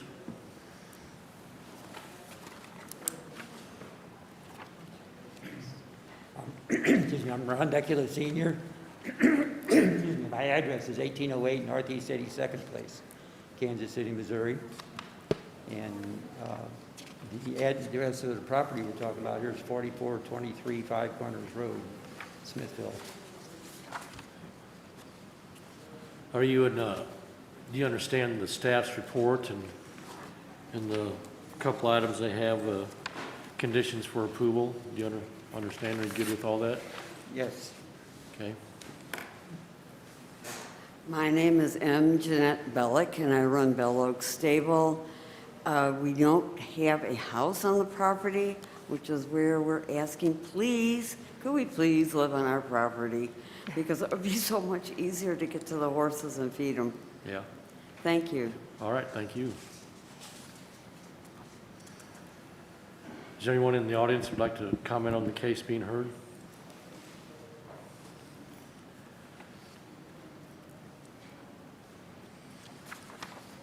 If there's no further discussion from the board or questions to staff or to the audience, I would call, let's see, we're doing a rezoning and final plat all in one motion, is that right, Kip?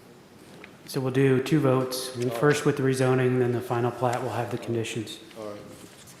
I'd call for a motion for approval of the rezoning of Bell Oak Stable Estate, replat of Starlight Lot 2. We have a motion for approval, please. I'll make a motion to approve. Very well, do you have a second? Second. Very well, do you have a roll call vote? Chris Higgins. Approved? David Rotis. Approved. Terry Griffin. Approve? Brad Scarlett. Approved. Chairman Tom Decker. Approve. Motion carries. Okay, then I think we can roll right into the final plat. And I would call for a motion to approve the final plat of Bell Oak Stable Estate and replat of Starlight Lot 2 with the conditions attached set forth under Exhibit A. Can I have a motion, please? I'll make a motion to approve with conditions. Very well, do you have a second? Second. Very well, do you have a roll call vote? Chris Higgins. Approve with conditions. David Rotis. Approved conditions. Terry Griffin. Approve with conditions? Brad Scarlett. Approved with conditions. And Chairman Tom Decker. Approve with conditions. Motion carries.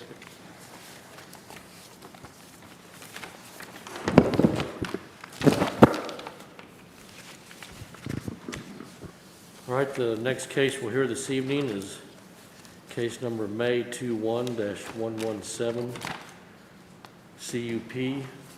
Could we have a staff's report, please?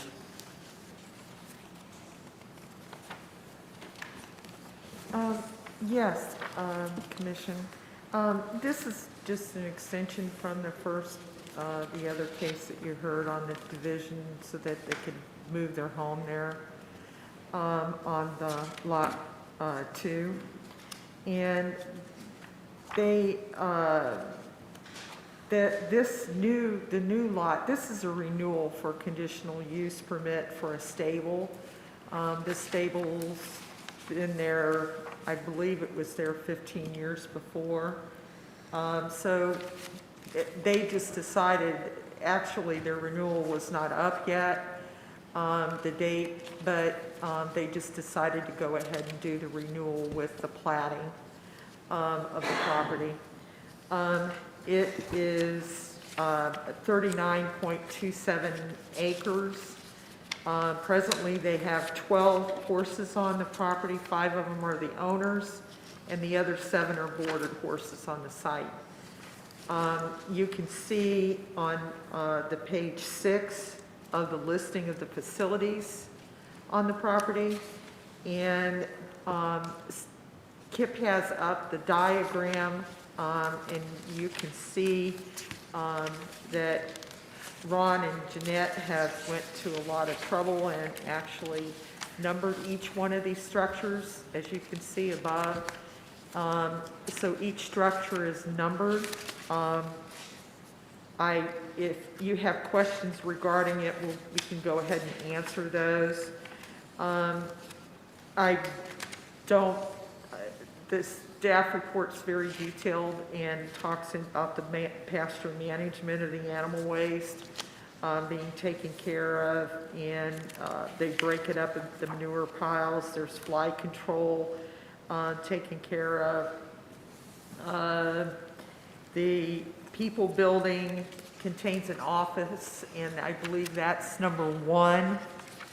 And it has 2 restrooms, 1 handicap accessible restroom and 1 restroom with a shower and a full kitchen, 2 refrigerators.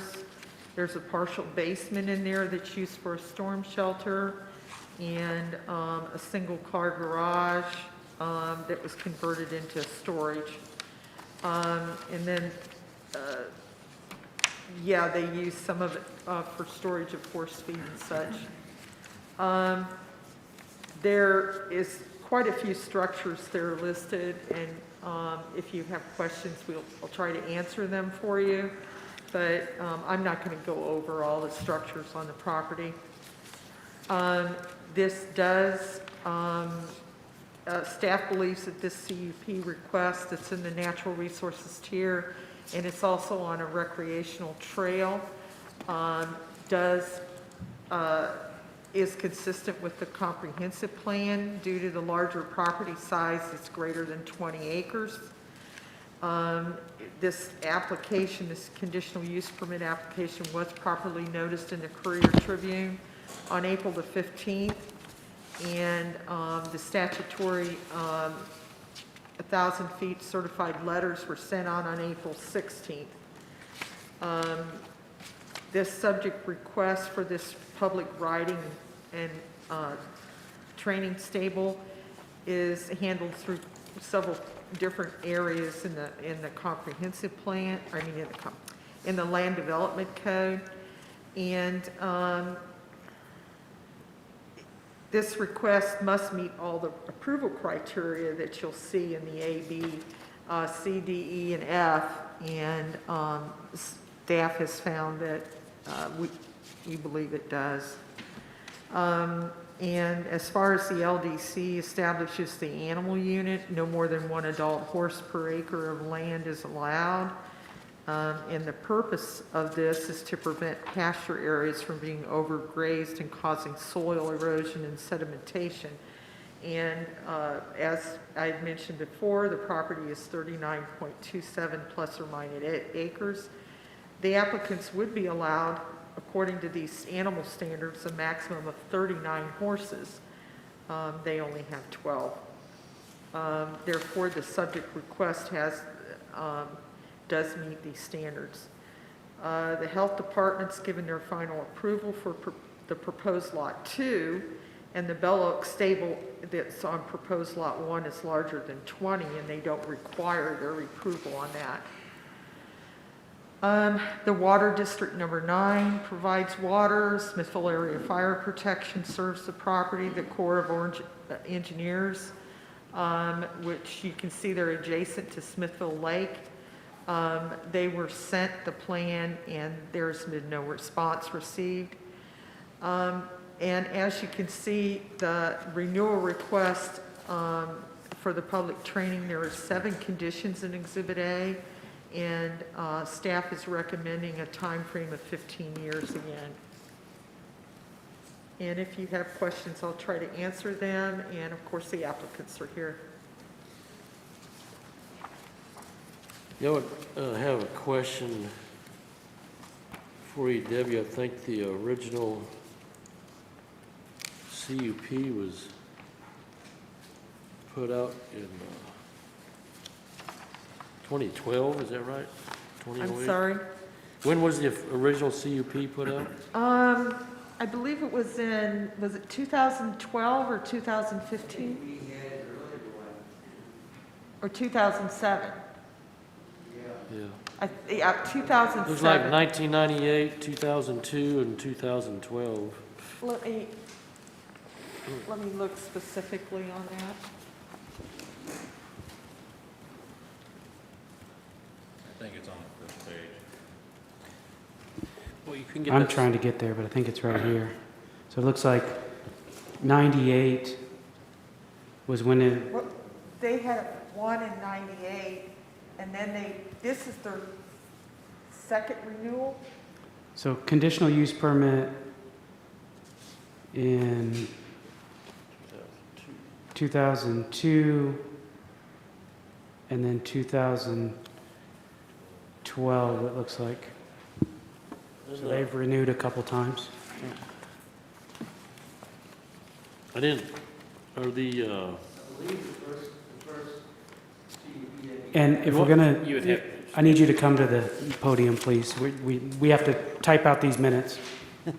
I believe the first CUP that we got was for good for 5 years. Yeah, and then when we the next renewed, one went became like to 10 years. 10 years, Yes. now we're recommending 15. think- Because I believe think that's this is right. your first, second, this would be your third renewal, Yes. or second renewal, first one you were approved, First yeah. one. Yeah. all right, thank you. I guess, Debbie, are the conditions that were attached to the first and the second CUPs, are they being followed today? Or Yes, there have been no complaints. ADA compliance, Yeah, everything's, hard surface? yes, yes. They have a hard surface for parking, I believe, right in front of the building, of the number 1 building. But with the horses, you don't want, Yeah. it's not common to put asphalt or concrete surfacing Okay. in the drive. Gravel is better on the horse's hooves and they don't slide on such. Yeah. Ron, if you'd like to address If I may that. comment, the picture doesn't show it because the picture was taken before the concrete was put in. But we have a 20 by 30 Yeah. piece of concrete right in front of the building now. Right. All right.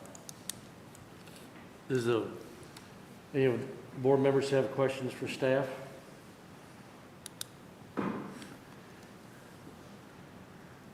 Would the applicant like to return to the podium, please?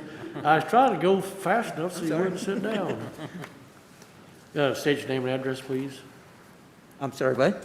Name and address, please. Ronald J. Necula Senior, 1808 Northeast 82nd Place, Kansas City, Missouri, 64118. Okay.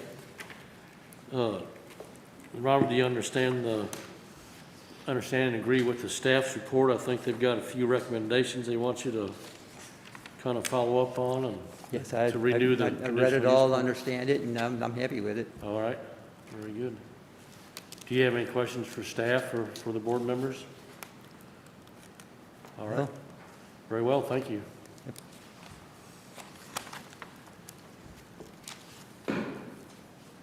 Anyone in the audience would like to comment on the case being heard?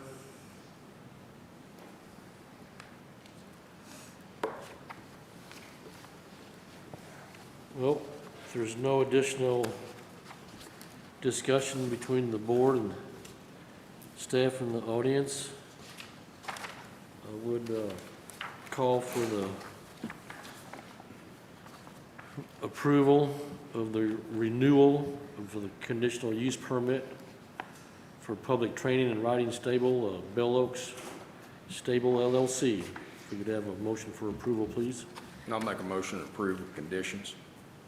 Very well, do you have a second? I'll second. Very well, a roll call vote. David Rotis, Approve with conditions. Chris Higgins, Approve with conditions. Terry Griffin, Approve with conditions. Brad Scarlett, Approve with conditions. Chairman Tom Decker. Approve with conditions. Motion carries.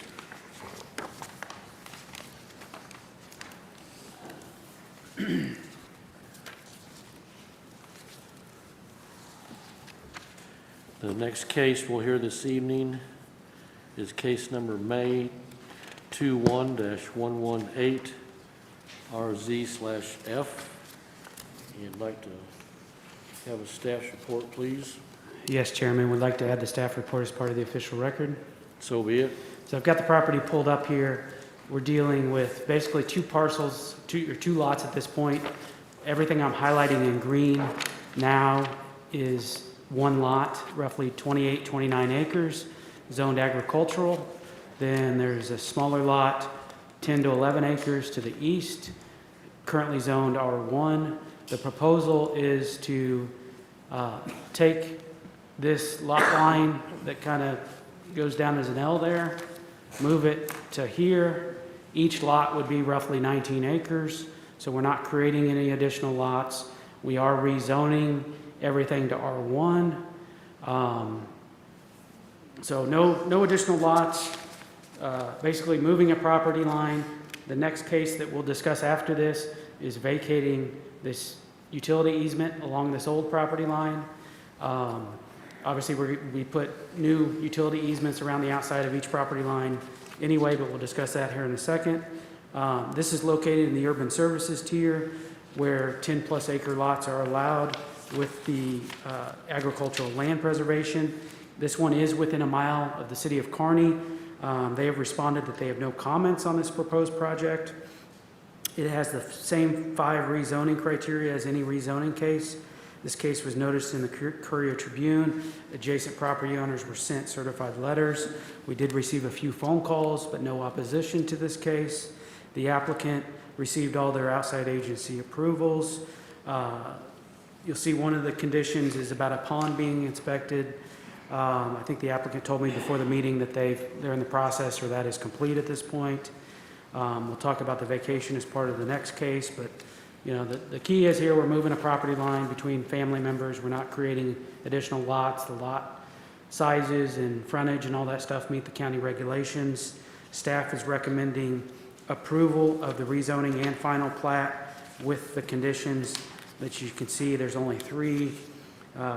One has to do with the easement that we'll talk about next. The second one's the pond, and the third one are some minor changes to the copies, to the copies of the final plat.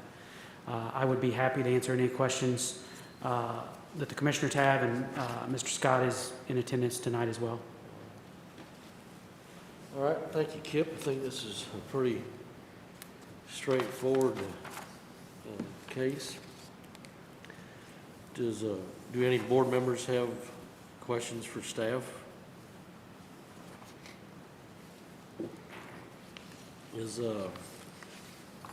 Would the applicant please step up to the podium, state your name and address, please? Alan Scott, 13607 Northeast 144th Street, Kearney, Missouri. Yes, sir.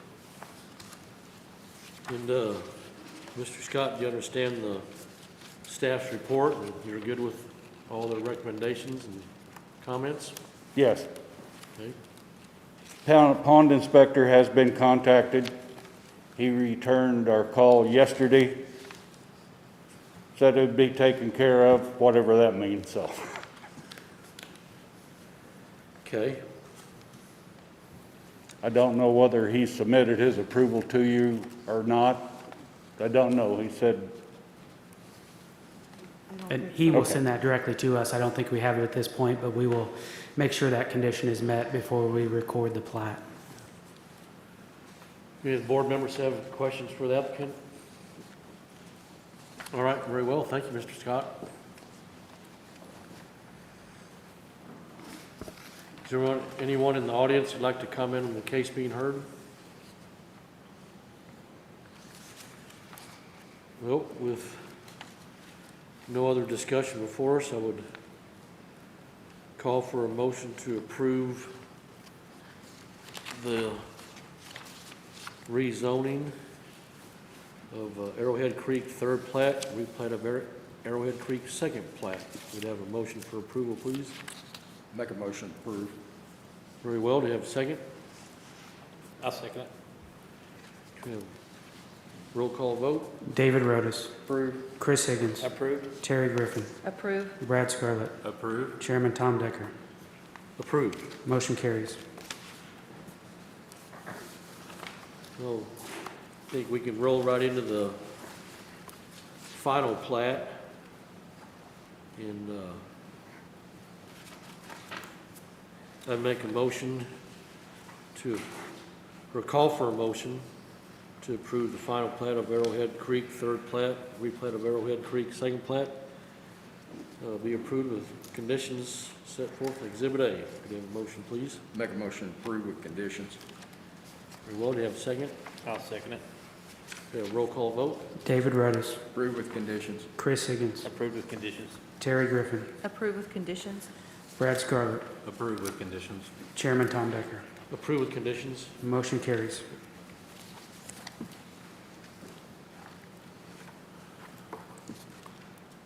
The next case we'll hear this evening is case number May 21-119V. And could we have a staff report, please? Yes, Chairman, we'd like to add the staff report as part of the official record. So be it. So this is kind of a sister case for the previous one.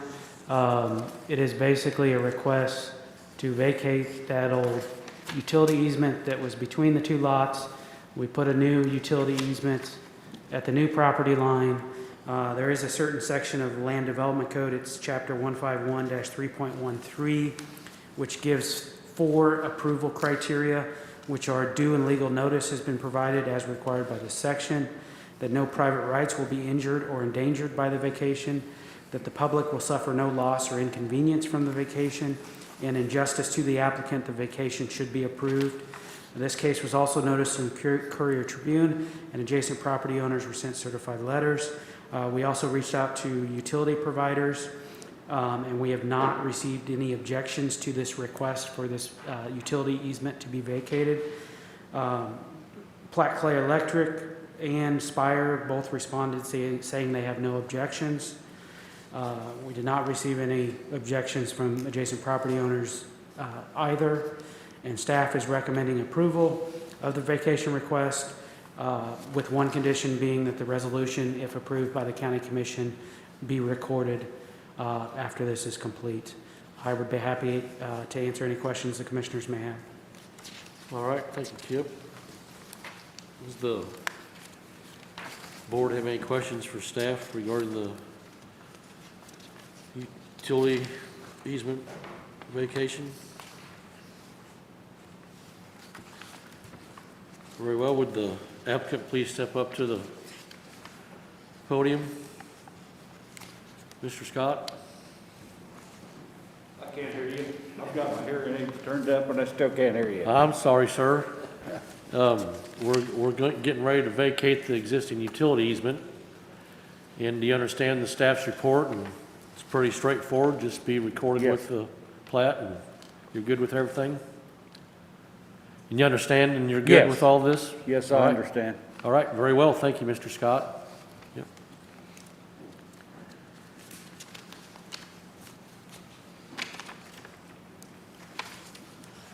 Well, with no further discussion from the board, or, I'm sorry, is there anyone in the audience who'd like to comment on the case being heard? With no other discussion, I would call for a motion to approve the vacated easement at, within lots 1 and 2, Arrowhead Creek, second plat. Could I have a motion for approval, please? Make a motion to approve. Very well. Do you have a second? Second. Very well. Can I have a roll call vote? David Rotis. Approve. Brad Scarlett. Approve. Terry Griffin. Approve with condition? Chris Higgins. Approve with conditions. Chairman Tom Decker. Approve with conditions. Motion carries.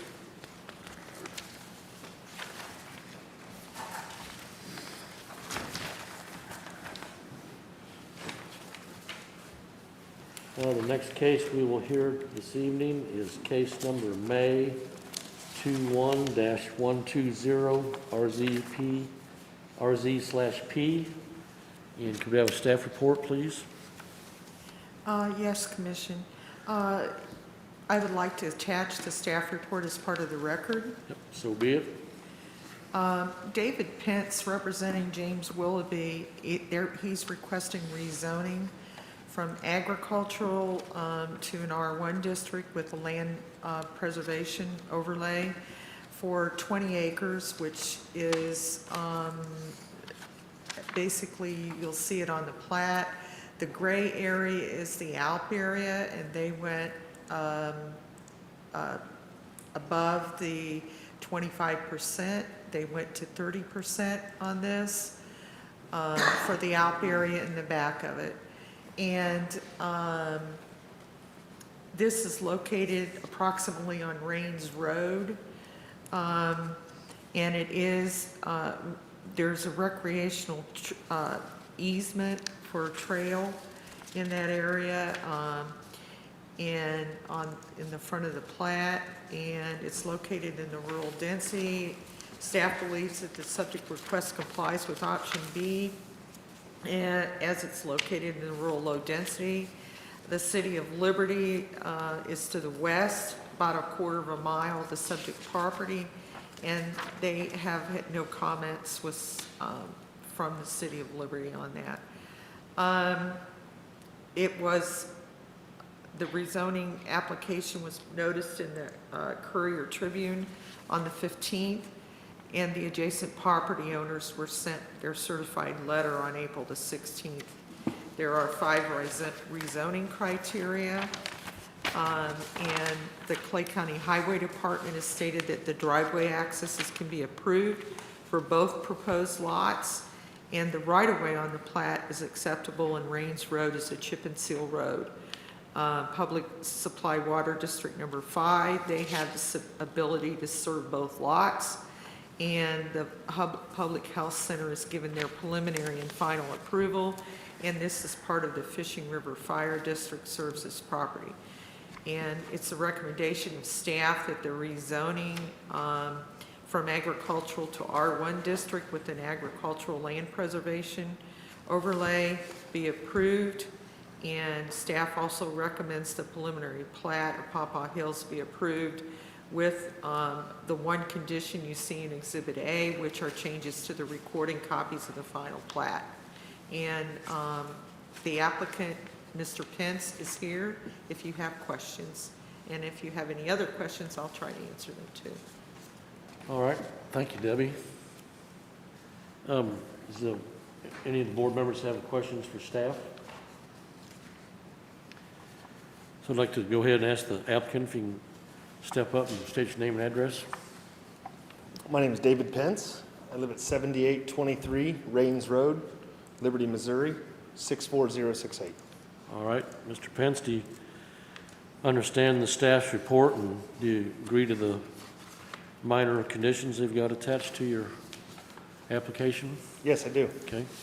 Do you have any questions for the board or questions for staff? Only question I have for the board is if we do receive approval and recommendation for approval from this board tonight, I would formally request that we be moved to consent agenda for the county commission meeting. So, yeah, this board has nothing to do with, so when we go in front of county commission, you'll be placed on a regular agenda, and the county commission does their cases in 2 steps.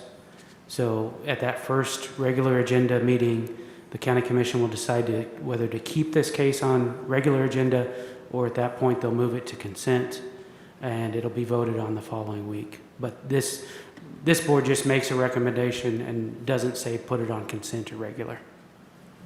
Understood. Might answer part of your question. The county commission will hear this case on May 20th in this room at 10 a.m. So, and they'll make the final decision. Understood. Okay. So are we good? Yep. All right. Very good. Thank you, sir. With is there anyone in the audience who'd like to comment? Yes, ma'am.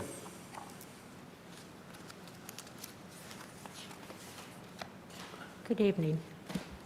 My name is Catherine Koska. I live at 6605 Rains Road, Liberty, Missouri, 64068. I actually live and reside within 1,000 feet of the property in mention. I don't know that I have any disagreement, but I have some questions on this. What effect, if any, if this is approved on the rezoning proposal, will it have on the existing laws or rules that are in effect right now? Meaning, can you still go hunting? Can I burn some trash? That is, if I give notification in advance. Anyone can address it if they'd like. Will everything just remain the same? I've been there 35 years. What effect is this going to have, number 2, on my personal property tax, if any? Point number 3. I'm on agricultural district, but it looks like it's moving it to residential rural R1 district. Now, I'm not familiar with these terms. Then it says they're going into an exemption of a land preservation, which is a ALP, and a preservation overlay district. Now, again, if someone could explain some of this to me. Well, the ALP is an aggravation or a agricultural land preservation. Right. It's a set aside where no structures, no improvements can be built, and the land cannot be disturbed. I think I could venture to say that the rezoning or this lot split will not impact your tax basis at all, but I'm not the assessor nor the collector. That's good to know. They couldn't get much higher. So, and I might ask for staff, but I would think if you're zoned agricultural within 1,000 feet, that Yes, I am. I your think I way of almost life, butt up to the land, your matter of way fact. of life will remain unchanged, but I'll let staff confirm. Well, I just wondered, you know, like you said, it's been an agricultural district, and like I said, I'm not familiar with these terms. And I guess my final question, I won't take very long tonight. Why would someone want to apply for a residential rural, you know, why do you want this exemption preservation? What really would be the bottom line or the purpose of having that, opposed to just remaining with the agricultural exemption that you have, or where the zone you're already in? Well, So What would be I the would- advantage I would- of that? I would love to answer all those questions. So the purpose of this whole process is to create 2 lots where there could be possibly 1 house per lot Right. built. That's So that's going to be the biggest effect on your property. The agricultural land preservation is a way for the county to keep a portion of the lot not littered with buildings. So we're trying to preserve a portion of the lot. The reason for the R1 residential rural zoning is our current code does not allow you to keep ag zoning if you are under 20 acres. Right. R1 zoning is for lots that are between 10 and 20 acres. So they don't have a choice but to go to the R1 zoning. And by them subdividing this land, it's not going to change any rules that you currently abide by. We have our land development code, and by them doing this, it doesn't change anything in this code. And did I answer most of your? Yes, I think you have. Like I said, I just wondered if, you know, I'm old-fashioned thinking, you know, so I always wonder, why did you need to change something? Because usually most things are rationale, is the economics behind them. So I'm thinking if it's not broken, why fix it? Meaning I couldn't understand why you need to change it from, you know, one thing from agricultural to the other one, so. And I would be happy, you know, it's hard to explain everything in a public meeting. So Right. if you want to schedule an appointment with me at the Planning and Zoning Department, my name's Kip, and you can just ask for me, and we can sit down and you can ask whatever questions you'd Okay. like to ask. Okay, I'm done. I'm not going to take nearly as long as the lady did with the animals, right? Thank you, guys. Thank all of you. All right, thank You clarified it. Like I said, don't disagree, I just need some clarification. Thank you. Yep. Is there anyone else in the audience who'd like to comment on the case being heard? So, let's see, I gotta see where we're at here. So we'll have a rezoning, then a preliminary vote, and then we'll go back quickly to Debbie for a quick final plat Yep. report. Okay, with no further discussion from the board or staff or audience on the case, would call for a motion to approve the rezoning of Paw Paw Hills. Have a motion for approval, please. Motion to approve. Very well, do you have a second? Second. Very well, to have roll call vote? Brad Scarlett, Approve. David Rotis, Approve. Terry Griffin, Approved. Chris Higgins, Approved. Chairman Tom Decker. Approved. Motion carries. Okay, then I think we can roll right into the preliminary plat. I would call for a motion of approval of the preliminary plat of Paw Paw Hills with the conditions set forth in Exhibit A attached. If we could have a motion of approval, please. Motion to approve with conditions. Very well, do you have a second? Second. Roll call vote? Brad Scarlett, Approve with conditions. David Rotis, Approve with conditions. Terry Griffin, Approved with conditions. Chris Higgins, Approved with conditions. Chairman Tom Decker. Approve with conditions. Motion carries. Okay. The next case we'll hear tonight, this is the case we've been looking for. It's case number May 21-121F. And could we have a staff report, please? Yes, David Pence, again representing James Willoughby, is requesting the final plat approval. There are really no changes from the preliminary to this, from this.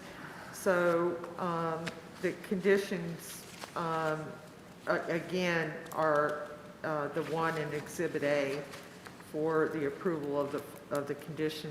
And I'd also like to just attach the staff report as part of the record. All right. Thank you, Debbie. Do any board members have questions for staff? Would the applicant please step up to the podium, state your name and address, please? David Pence, 7823 Rains Road, Liberty, Missouri, 64068. All right, David, do you understand the staff's report regarding the final plat and understanding you're good with everything? Yes. All right. Do any board members have questions for the applicant? All right, thank you, Mr. Pence. Is there anyone in the audience who'd like to comment on the case being heard? With no further discussion from the board or staff, I would call for a motion to approve the final plat of Paw Paw Hills with the conditions attached set forth in Exhibit A. Have a motion, please. Motion to approve. Very well, do you have a second? Second. Very well, do you have a roll call vote? Brad Scarlett, Approve. David Rotis, Approve condition. Terry Griffin, Approve with condition? Chris Higgins, Approved with conditions. and Chairman Tom Decker. Approved with conditions. Motion carries.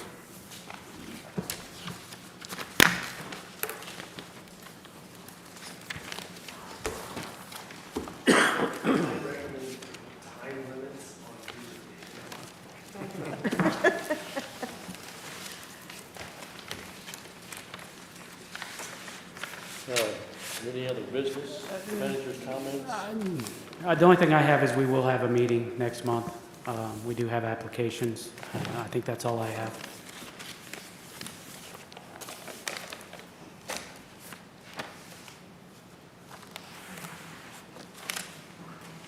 All right. Well, with no further business, I would call for a motion to adjourn. Make motion to adjourn. Second? Second. A roll call vote? Yes. David Rotis, Yes. Brad Scarlett, Yes. Chris Higgins, Yes. Terry Griffin, Yes. Chairman Tom Decker. Yes. Motion carries.